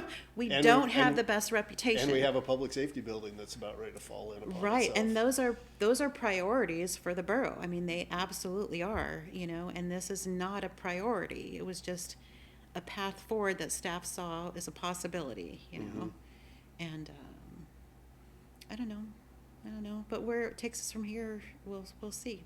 So we got ahead of ourselves a little bit. Yes. You were in Skagway, you were on the assembly. Yes. And in spring of 23, there was a position for tourism director in Haynes Borough. Yeah. Was that something, as soon as you saw that out, you're like, I want to go back to Haynes? Had you been thinking about it before then? Or what was your thought process on deciding to come back, or even first of all, to apply for the job? Well, I never thought that I would come back to Haynes, but I also never let go of wanting to be here either, Again, just the door opening at the right time, and I'm going like, I'm going to go that way. I'm going to see if that door completely opens for me, but I'm going to try because I want that path. But as soon as I saw the posting, I knew it was for me, and I was going to go after it wholeheartedly, and I did. I got my ducks in a row on my resume. I had 2 former tourism directors as my points of contact. They knew I was more than capable of doing the job. I think a couple of local people wrote letters of recommendation for me. I did it right. I killed the interview. I walked away from that interview going, there's no way they're not going to hire me, and I had no idea what I was up against. That never came into my mind frame. I sent my intention, like, this is going to happen. And I was ready to get out of Skagway. I loved the pandemic years, and I love that community so much. I still miss the people. I don't miss the reliance on cruise ships, which is a very real feeling in the pandemic. If it wasn't for Mike, I don't know where my income would have came from, we had all the programs that we did as well.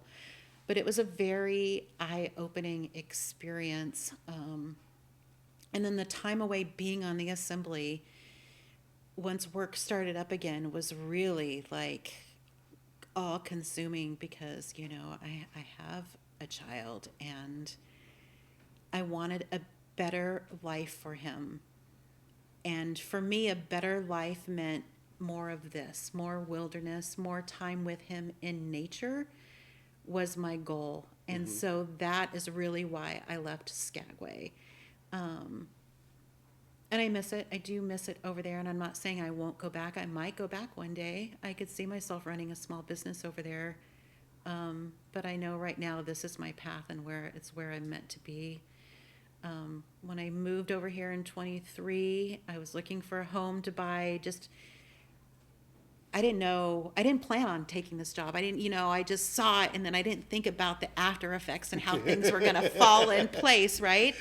I'm pretty good about okay, let's just go for it. We're doing this, is happening, how to, work within that.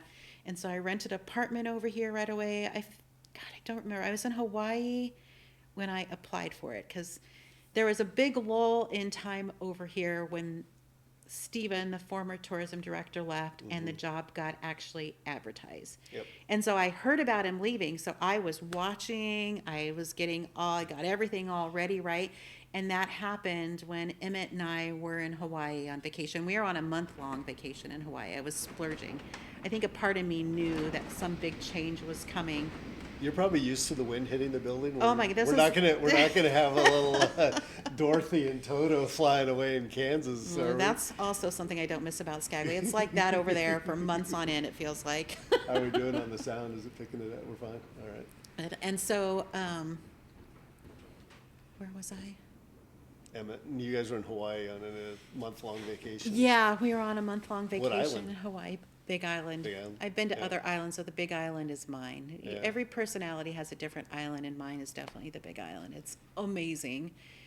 And I'd like to, my dream, not even my dream, one of my goals that I will accomplish one day, and this is probably when I'll have a summer place in Skagway, like a job over there in a shop. But in the winter times, I want to be in Hawaii with a food truck that I sell ceviche in avocado bowls. They've got those avocados that are like this. So like sell ceviche in that and do fresh juice and only just do those fresh things and like know where you're going to be, and I can market it, no problem. And just, once your product's sold out for the day, you're done, like sold out, whether that be done at 10 a.m. or 2 p.m. and just kind of go with the flow and do that. So I would love to get back to that lifestyle. But knowing that this job was open, I mean, I set my intentions, like I knew I didn't think about the aftermath and how things were going to work out and leaving Skagway and what that meant. But I knew this was my path. And so I applied for the job once it was open, and that's when we were in Hawaii in December. And I was back in Skagway when I interviewed for it, and I had planned to drive around. There weren't any ferries that coincided with it, or there was a ferry, but it got canceled. And we had ferry canceled? I never know, happens. right? What are the chances? And so, gosh, I don't remember when that was. I want to say it was February by the time we set the interview up for February. Planned it around the ferry schedule. That got canceled. I was like, okay, I'm going to drive around. Pass got closed. Can't drive around. And at that time, it was Annette Kreitzer, Aleka Fullerton, and Carol Ann Wooten were the hiring committee for me. And they're like, no, we can just Zoom. It's fine. We're going to have a couple of these interviews. We've got 2 great candidates, you and someone else. There's going to be more than one interview. And I was like, okay, cool. Made me feel more relaxed, and maybe that was their intentions. I don't know. But zoomed in on this interview, and my experience, I mean, I lived in Haynes before. I knew what I was getting myself into, and there were some very real questions about that. And I answered them very genuinely and with the passion that I do have for Haynes and with the knowledge I do have of tourism and all of my experience, which I really felt led up to this job, because this job is what you make of it. And there is marketing, there's cruise ship relations, there's managing employees, there's contracts for buses. It's very, very all encompassing, but it's only what you make of it. Like when I got hired and I was in the position, I was like, okay, what's the job? And they're like, it'll come to you. It's like I came to the job. And I told myself, I know what Haynes is like. I'm not going to come in and make a lot of changes right away. We need to be very subtle. I want to learn it first and go from there. And then it took me about a year to implement the passenger head tax. It took me about a year to get the new sign on the dock, because before it was a beautiful driftwood sign. I always enjoyed it, right? It says, welcome to Haynes and Shells. But when one lady, and I knew I needed to change it just because you couldn't see it very well, right? And that's no fault to the artist. It's beautiful work. I wish we could have put it somewhere else. But I had someone email me from the public, and she's like, listen, I'm in marketing, and you guys are missing so many opportunities here. And I took that into Annette's office, and I was looking at this picture and this email that this lady sent me. Can we please get this changed? And she's like, absolutely. So had the sign changed. And now there's a line of people that stand when they get off the cruise line. Taking the picture. A line of people waiting to take their photo by it, instead of something they just pass by or might see or might not see. And so I'm a go-getter. I mean, I see things that need to be done, and I'm going to slowly build. I'm a big picture thinker also. So like, what are the steps to make Haynes successful? It's not going to be overnight, right? But I feel like I'm doing a darn good job. And there's so much more to be done, So how do you think your time as a assembly person in Skagway, now you're working for the manager, but you're also answering to the assembly. Do you think that makes you better at this role? Does it kind of give you a different perspective than it might have otherwise? Yeah, I mean, in a lot of ways it's similar, because, I mean, we bring things forward as staff members. You can bring things forward for the assembly to make the decision, but we can implement change. And that is huge for me, right? Like, to make this place better, to make tourism work better for the residents of the community is very, very important. And I think because I have that experience of being on the assembly in Skagway and knowing how the system works, it makes me a better tourism director. Absolutely.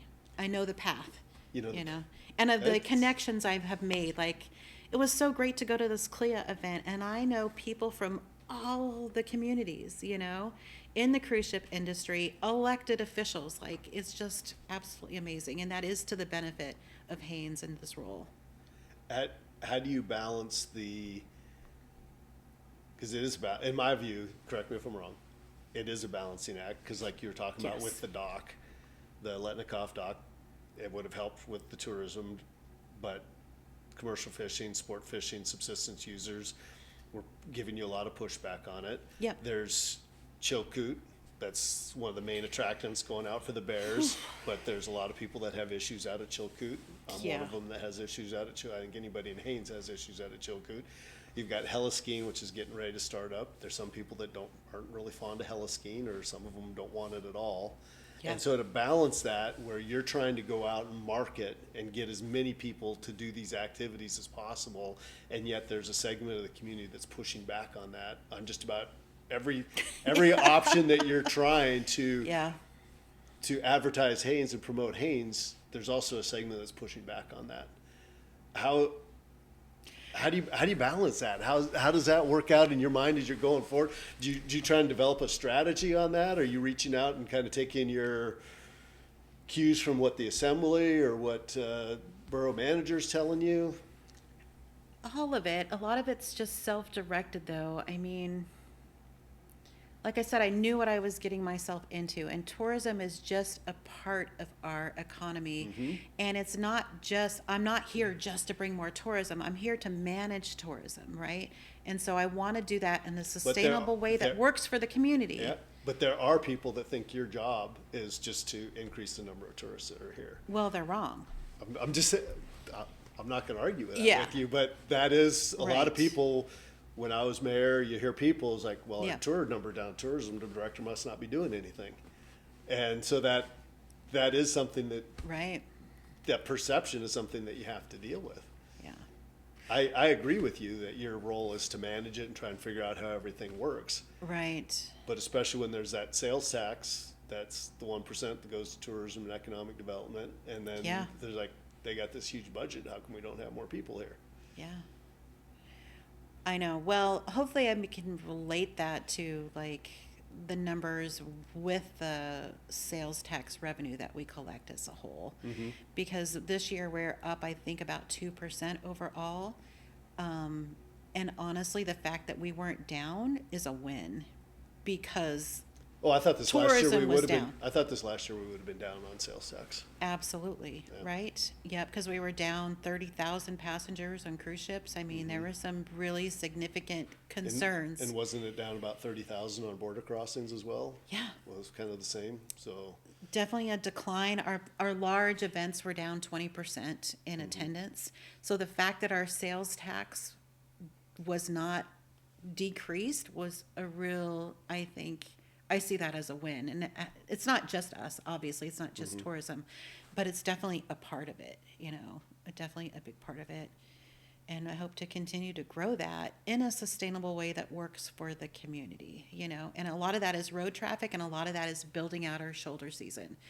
And so I'm really trying to focus on that. We've proven we can do it at the Bald Eagle Festival. The town, it wasn't sold out this year. We were down probably about 20%. But the fact that we didn't let it go, and we still have a Bald Eagle Festival, because I was willing to step up and take on that role with other people in the community's support and help, from the Bald Eagle Foundation, the chamber. Like, it's more of like we're an organization here that's really like leading us so we can all work together. It's not just Kiara and I just doing the work, right? It takes the community for sure, but it also takes leaders in the community to make that happen. And getting the cruise ship survey done was a big undertaking. I recently was giving my year-end report and had mentioned that to the assembly. But the reason I did that is to get a consensus from the community about what we want for our tourism, right? We all know we don't want to be Skagway. Those of us that really know understand that we'll never be Skagway unless we were to get a big tram or something here that has volume that the cruise ships could make money off of. But the dock needs a lot of work. Our dock needs a lot of work. We have trouble berthing, especially the mid-sized ships. So getting that cruise ship survey really told me one thing that I already knew, but I had to have the data to back it up, is that we do not want to have the 4,000 to 5,000 passenger ship here. Haynes does not want that. Okay, so great. So we can take that and put that towards the dock, that we don't want to expand the dock. So take that off of the picture of how do we mitigate these issues with our dock. So that was a big telling, and that is not us, the tourism department, saying we want all the ships, because if we wanted just more ships and more people in Haynes, that would be the easiest way, is to expand that cruise ship dock and have a mega ship here. There is a market for mega ships. They need more docks in Alaska. Our community does not want that.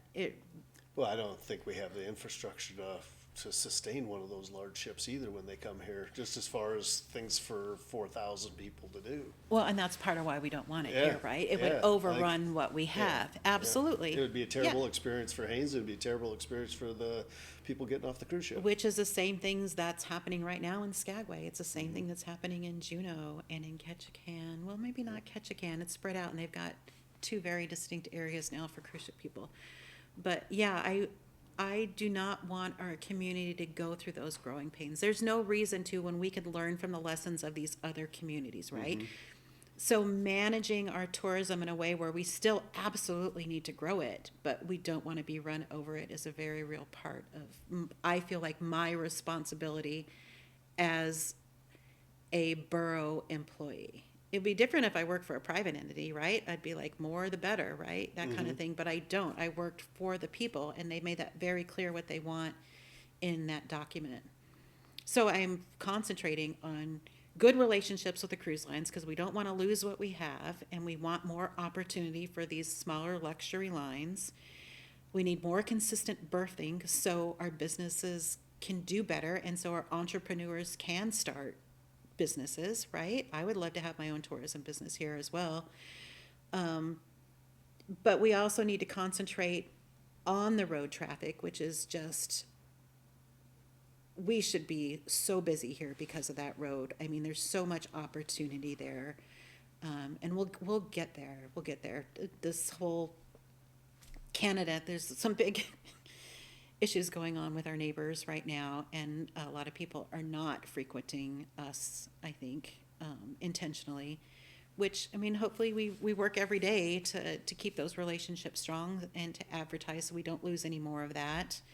And then, Speaking of Canada, it was interesting last year that there's a number of Canadians that came down, and our business has been built on Canadian traffic, and we always like to see them. And the number of them that said that, we're boycotting the United States, but Haynes and Skagway are our neighbors. We don't consider that the same. yeah, And that there's still some that normally come down that I didn't see all last year, but there's a lot of them that came down that it's like, no, you guys are neighbors. We're still going to come visit you. which is great, which has to do, I thank the mayor and this current sitting assembly, because they put the olive branch out, and that's what we have to do, because we are just neighbors, and borders are ridiculous. So, I mean, yeah, it's a big job, but I'm here for it. That's for sure.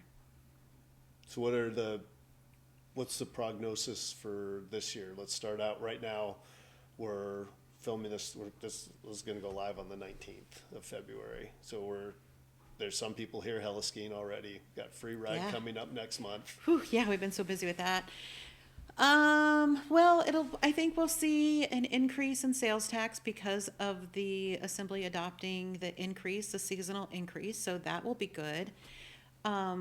Numbers are predictably the same as last year. Same amount of cruise ship traffic. We might get extra boats should have something happen in Skagway. We didn't really have that this year except for that one call of the New Amsterdam late in the season. And typically we get more than one, so we'll see what happens there.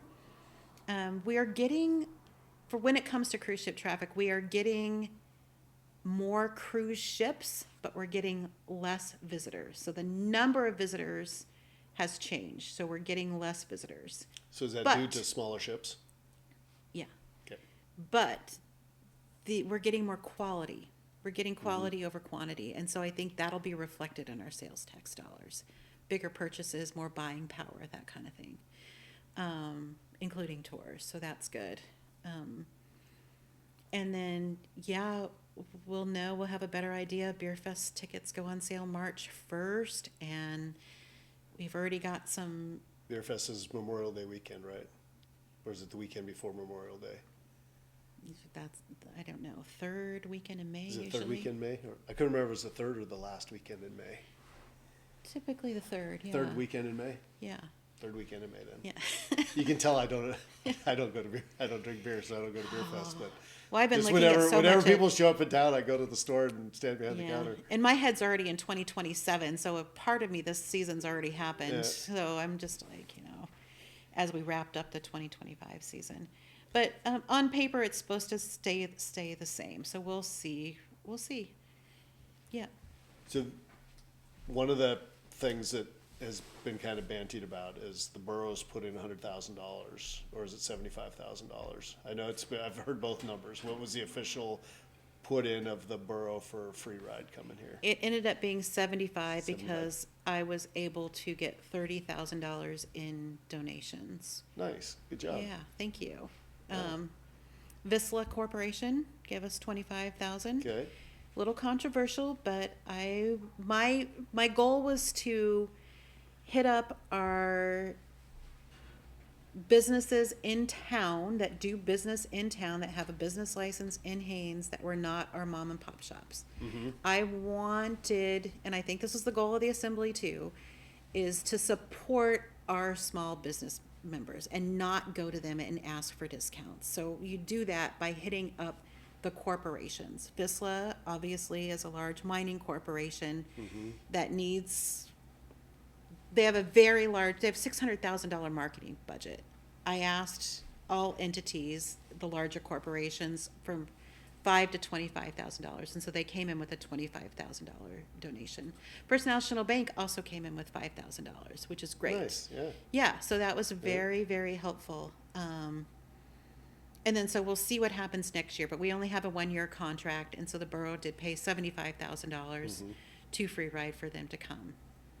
Now, one of the newspaper articles, and I think on the radio station, they're talking about the amount of sales tax generated is not going to equal $75,000. And I would hope people wouldn't think that the only benefit we're getting from free ride is from sales tax dollars. I'm guessing from the tourism perspective, you're hoping that in future years this is going to be used as something that's going to be bringing people in.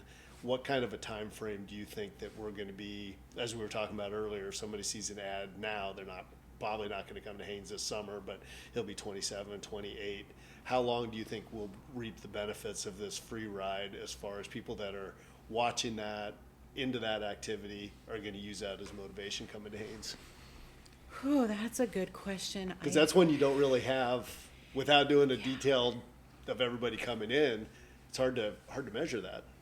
It is, and that's marketing in general is really hard to Tough to find out. It is tough. I mean, you do magazine, you do TV, and you can't, get your return on investment. You don't know what that is. There aren't stats for it. That's why I like social media so much, because there are analytics that come along with that. So you know exactly how well you're doing or not doing.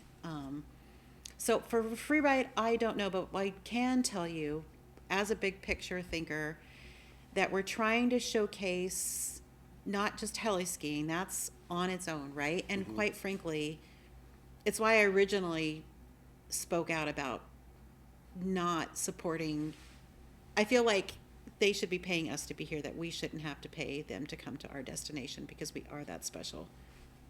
Regardless of that feeling, We'll have that conversation when they're here. We'll try to impress upon them a little bit more. Okay, so whatever, it's I happening. agree with you. Yeah, and it's my job, okay, this is what the assembly wanted, so it's my job to take it from here. Great, okay, so I'm gonna work and do my best while this entity is here. And so really the goal is to showcase the best of Haynes besides heli-skiing, because heli-skiing's maxed out. Like, we're, for 5 years, permits are issued. There are gonna be no more operators unless there's some big change, which I don't see happening. And they're pretty much at capacity. Like, you don't have to do any marketing for heli-skiing, not very much anyways. I could do it all on social media and, you know, that be enough. I don't put our marketing dollars into heli-skiing. It's at capacity. So showcasing the best of Haynes is the goal. So we have some excursions from hiking and rafting and other things going on in town. CIA is going to do some totem carving. They're going to showcase that.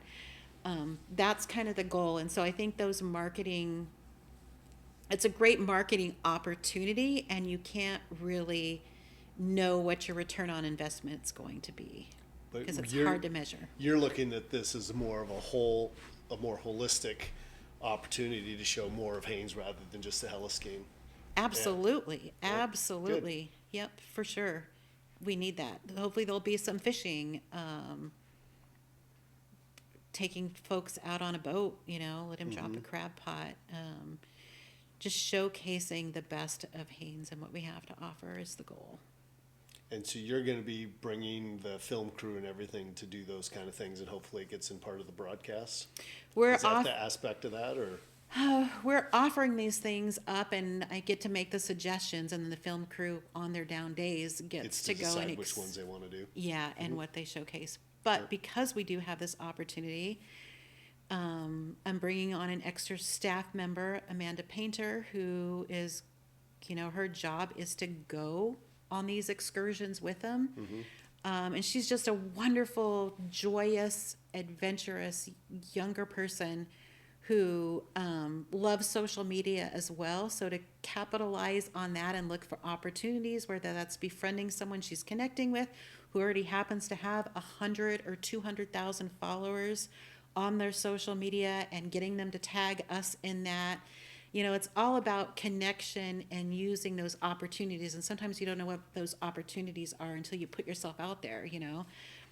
So I'm doing that. I'm also bringing Danny and her boyfriend Jake, the influencer from the Yukon, who has, gosh, I think she's over 200,000 followers now, maybe more, to be a part of it as well, because she's young and athletic and wants to be around these riders. So I don't know, I know that will definitely benefit Haynes in some way, and just capitalizing on free ride as much as possible for the good of the community, you know.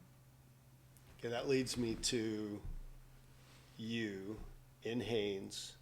Let's pick 3 seasons: spring, summer, fall.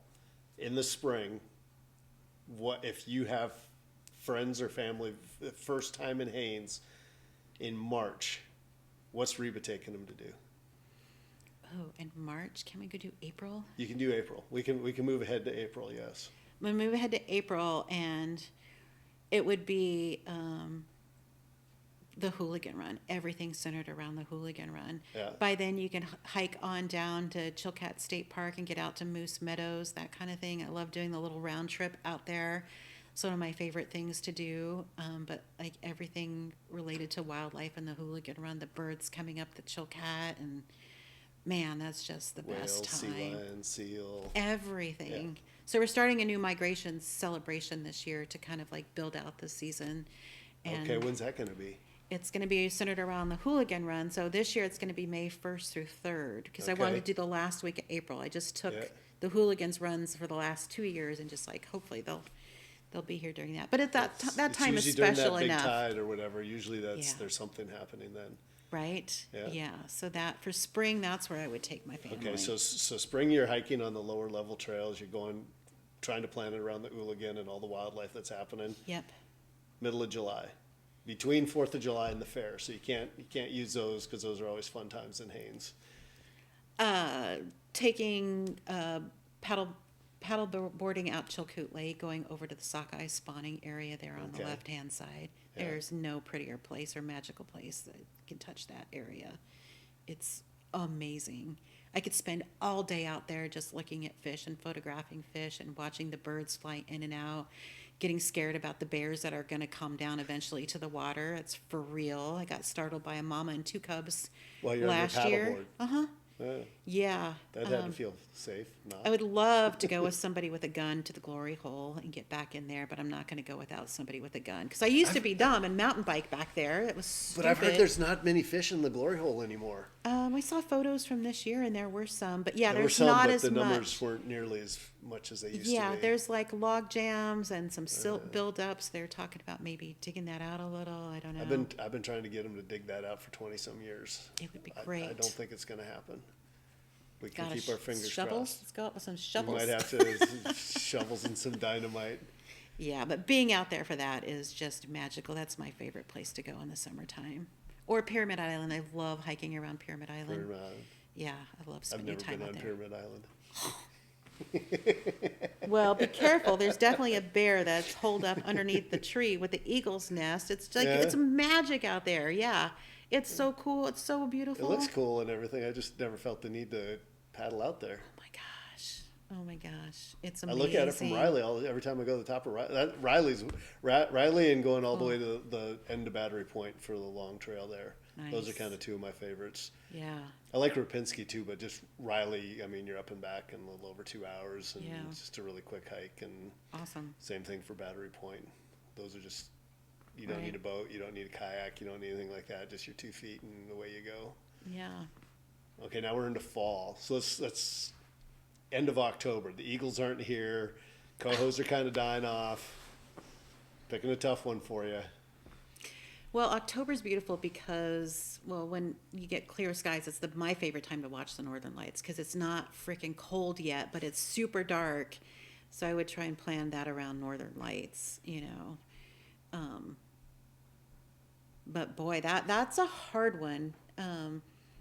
October's a challenge. Just the weather's not usually the best. It's not as fun to be outside. You usually have a lot of rain. Yeah. Most people are here for coho fishing, a little bit of hiking. Yeah. Usually a few eagles showing up, but not as much as in November. Yeah. I know that was going to be my fall, was definitely the Eagle Preserve Yeah. and those birds. Chilkoot can still be pretty good for birds and wildlife in October. Mm-hmm. Yeah. Yeah. Going out there bear watching.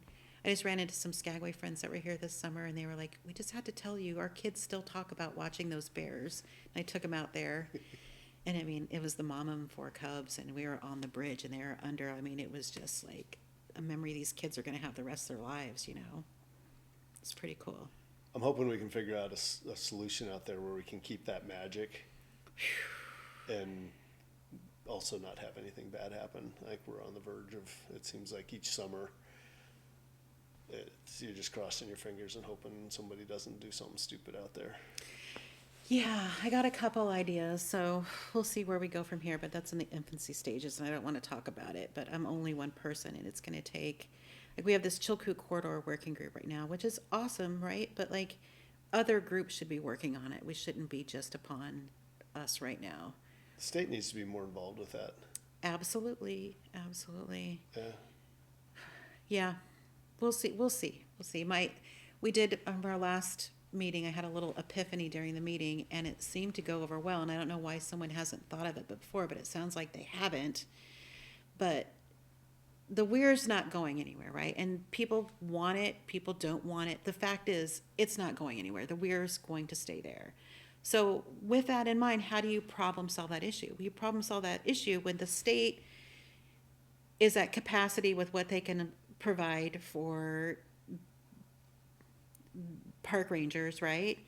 But if the Weir is going to be out there, the Weir people need to manage the human people and the bears around that. So if they can contribute to that, you know, and it's not just fish management that they're doing, that they're also having to provide safety for the people that are out there.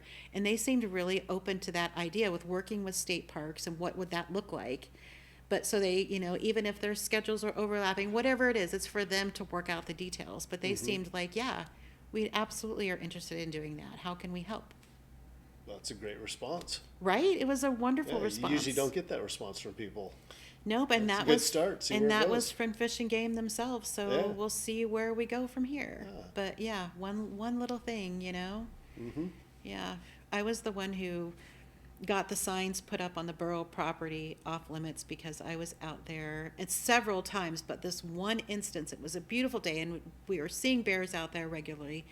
And you know that little white beach you see on the other side? There was a freaking family out there fishing, guys out there fishing, mom sitting on a blanket, and they got kids over on the far end playing by themselves. And I'm like, someone is gonna get killed. This is not okay.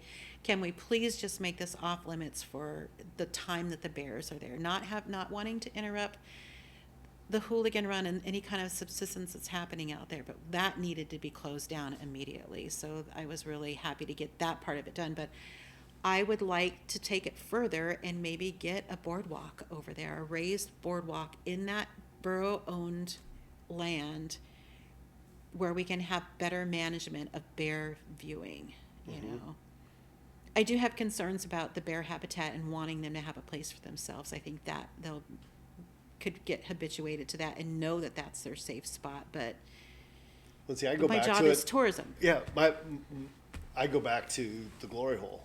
Yeah. Because in the 80s and up until the early mid 90s, there weren't that many bears down on the river. Because I think that most of them were fishing up in the glory hole. And as you got less fish up in the glory hole, they were looking for the easiest fish, and it was down on the weir. Yeah. And so their animals are going to, even humans, so you go where the food's easiest, Yeah. right? Yeah. That's where they're going to go. They're going to go find it. And so I think that weir is, and that's why the weir is going to stay there, is for fisheries management, but also the tourists that go out there on tours, they're paying a head tax to state parks. Yeah. If you don't have the bears down at the weir, if they're eating fish somewhere else, they're not there. They don't have as many people going on a tour out there. So it's in the state's best interest to have all these people on a tour going out there. Yeah, but it's only $5 per head. I think it needs to be managed differently. And It is only $5 a head, but everybody that's on a tour bus is paying $5 more than the people that are just driving in there in their own vehicle. yeah, Right? yeah, but there's no other place that you can go and just drive in and go see bears. You're paying thousands of dollars if you can get into the lottery for the reservation at the lodge. I agree. Thousands of dollars, agree. you know? Yeah. And yeah, there's so much we could do there, but one step at a time, and we need to figure out what the state's going to do this year. I just got word that they are going to require just the little buses. Nothing more than Okay. 15 passengers can Yeah. go in this year. Uh-huh. I'll be interested to see the fallout from that. I feel for our tour providers that have invested in large buses. Large buses, yeah. But I've also been out there and I've seen large buses stop and idle, you know, in areas they shouldn't be, and that definitely affects the bears and their habits. So I don't know what the right answer is, but we need to work on those, and I am working on those as much as I can. Doing free ride and marketing and going to cruise ship conferences and Last you know. September, I had some friends in town, and we went out there to look at the bears, and we'd just gotten in. You can tell there's a bear on the beach that you were talking about. There's a couple bears over there. yeah. And so there's cars stopped in front of us, so we're looking, and we'd been watching for a little bit, and I was like, okay, there's a whole ton of people here. Let's just drive up and see if there's something else, because my friends were from Alaska. They've seen bears. We didn't need to Yeah. sit there for a long period of time. So I'm trying to get around this car, and as we're able to pull around it, they'd parked right in the center of the road. There's nobody in the car. Oh my gosh. They didn't even pull over to the side one way or another. Wow. They And just, they just got bailed. out. And I was like, where are the people for this car? But yeah, they just left it running in Wow. the middle of the road. Well, I was like, how yeah. is that a good idea in any shape or form? It's Where do not. you go and just leave your car in the middle of the road Yeah. and think that's okay? That's That's a crazy thing. crazy. It just shows, it's just a small example of when people see wildlife that they don't see that close anywhere else. Yeah. That the excitement it kind of just overrides any kind of rational thinking. Yeah. And they're just doing things that, and anybody that's out at Chilkoot has seen people do, you're just like, what is that person thinking? They're Yeah. not, because Yeah. they've never been in this situation. It's probably the only time they're going to see a bear that close in their life. And they want to get the perfect picture to explain it to everybody back home. And they're looking at it and it's like, wow, it looks really close. And then they look through their phone or their camera and they're like, wow, that looks a lot further away. I should get closer. No, you shouldn't. Yeah. It's still really close. Yeah. I don't know what the answer is. Yeah, we'll give It's you another. a big problem in tourism in Haynes, for sure. We'll come back and ask you in, Yeah. in 2 days and see. 10 years. No, we'll you've got a lot going on. So what? Yeah. So long term, because you said you're about 10 years that you stay in places. It seems to be about 10 that. to 11 years. So you got 7 years left. Uh, Is that what you're saying? I'm hoping 7 years 7 years left, Yeah. if all goes well. Yes. Where If all goes well. if all goes well in 7 years, and you're looking back on your 10 years in this job, for you to go, man, crushed it. What does it look like? Oh, it looks like new businesses in town. It looks like restaurants that are open, throughout the season, and a few open during the winter with regular hours that are successful.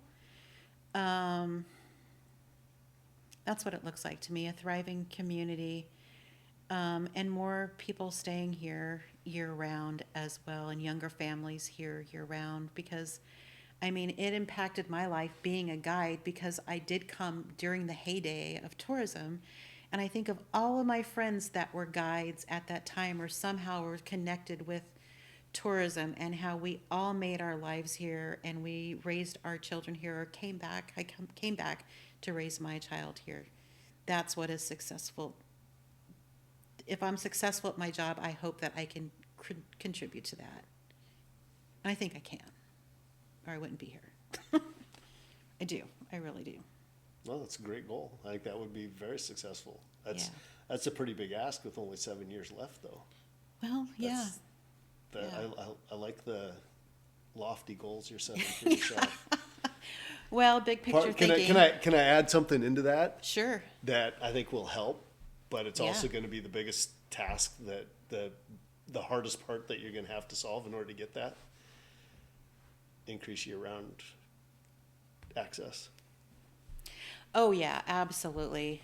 I Yeah. think that's one of the biggest things that holds us back from doing a lot of the things that we want to do, is the lack of ferries, irregular schedule of ferries, weather conditions, just Yeah. access in and out of here for 6 months out of the year is Well, challenge. I feel good advertising up until about December, mid-December, because the Eagles are here that long. I do not feel good about advertising anything in January, and I hesitate about February just because of the cancellations of the ferries Yeah. and because of the road closures. Yep. And as someone who gets stuck in Juneau occasionally, like, the out-of-pocket expense is sometimes unbearable. Yep. And you don't want to leave someone like, oh God, I can't go back to Haynes again because I got stuck there for 4 days and I spent $1,000, at the hotel. That just can't Well, as happen. long as we get them stuck in Haynes and not in Juneau, Reba, you're doing your job. No, just joking. Just joking. No, that is a big part of that. That when people look at traveling here in those months, when I've had friends, whatever, come in those months, like, okay, this is where, well, I want to come this day. It's like, no, don't plan that because there's not a ferry backup. Yeah. The ferry might not make it, but you need to plan on that ferry. That's Yeah. what you plan it around, and that's going to give you your best chance of, you're going to have to spend an extra night in Juneau because when the ferry leaves and to get here or going back there, there's not a jet. Right. But yeah, it's educating people on the best way to get in and out of here on those months as part of the plan. Yeah, it absolutely is. Yeah, we are very fortunate that we are connected to the road system and the ferry system, and that compared to other communities, we do get a lot of ferry traffic here. Mm-hmm. So that is really good, but that needs to change. The federal funding, the support for that, the state funding, it needs to be better taken care of. Our marine highway system. Our road's good. Our road is really good. We've got great border hours. you know, there's Yeah, only so right. much we could do, but our ferries could be better, for sure. I'll let you get to work on that. Yeah, well, yeah. I met with Prince Rupert this week, so that was very productive, or 2 weeks ago when I was in Anchorage. Yeah. Yeah. Are ferries going to be docking there this summer, or is that still on hold? It's still on hold. It's still on hold. Yeah. Yeah. But can drive. we're getting there. It's a beautiful drive Yeah. from anywhere that is there on road access to drive to Alaska and come down to Haynes. Yeah. It's a beautiful drive. Yep, it sure is. So, Okay. I think that's good. I got a sick kid at home I want to get to. all right. Well, before we let you go, I want to thank you for, first of all, talking to us, telling us all Yes. about this, and Yes. sharing your spot so everybody can see the Google Earth image of the Chilkat Valley here and having that here. Yeah. But yeah, no, thank you, Reba. Yeah, you're and welcome. And I appreciate the job you're doing as our tourism director. Yeah, thank you. Keep up the good work. Thanks.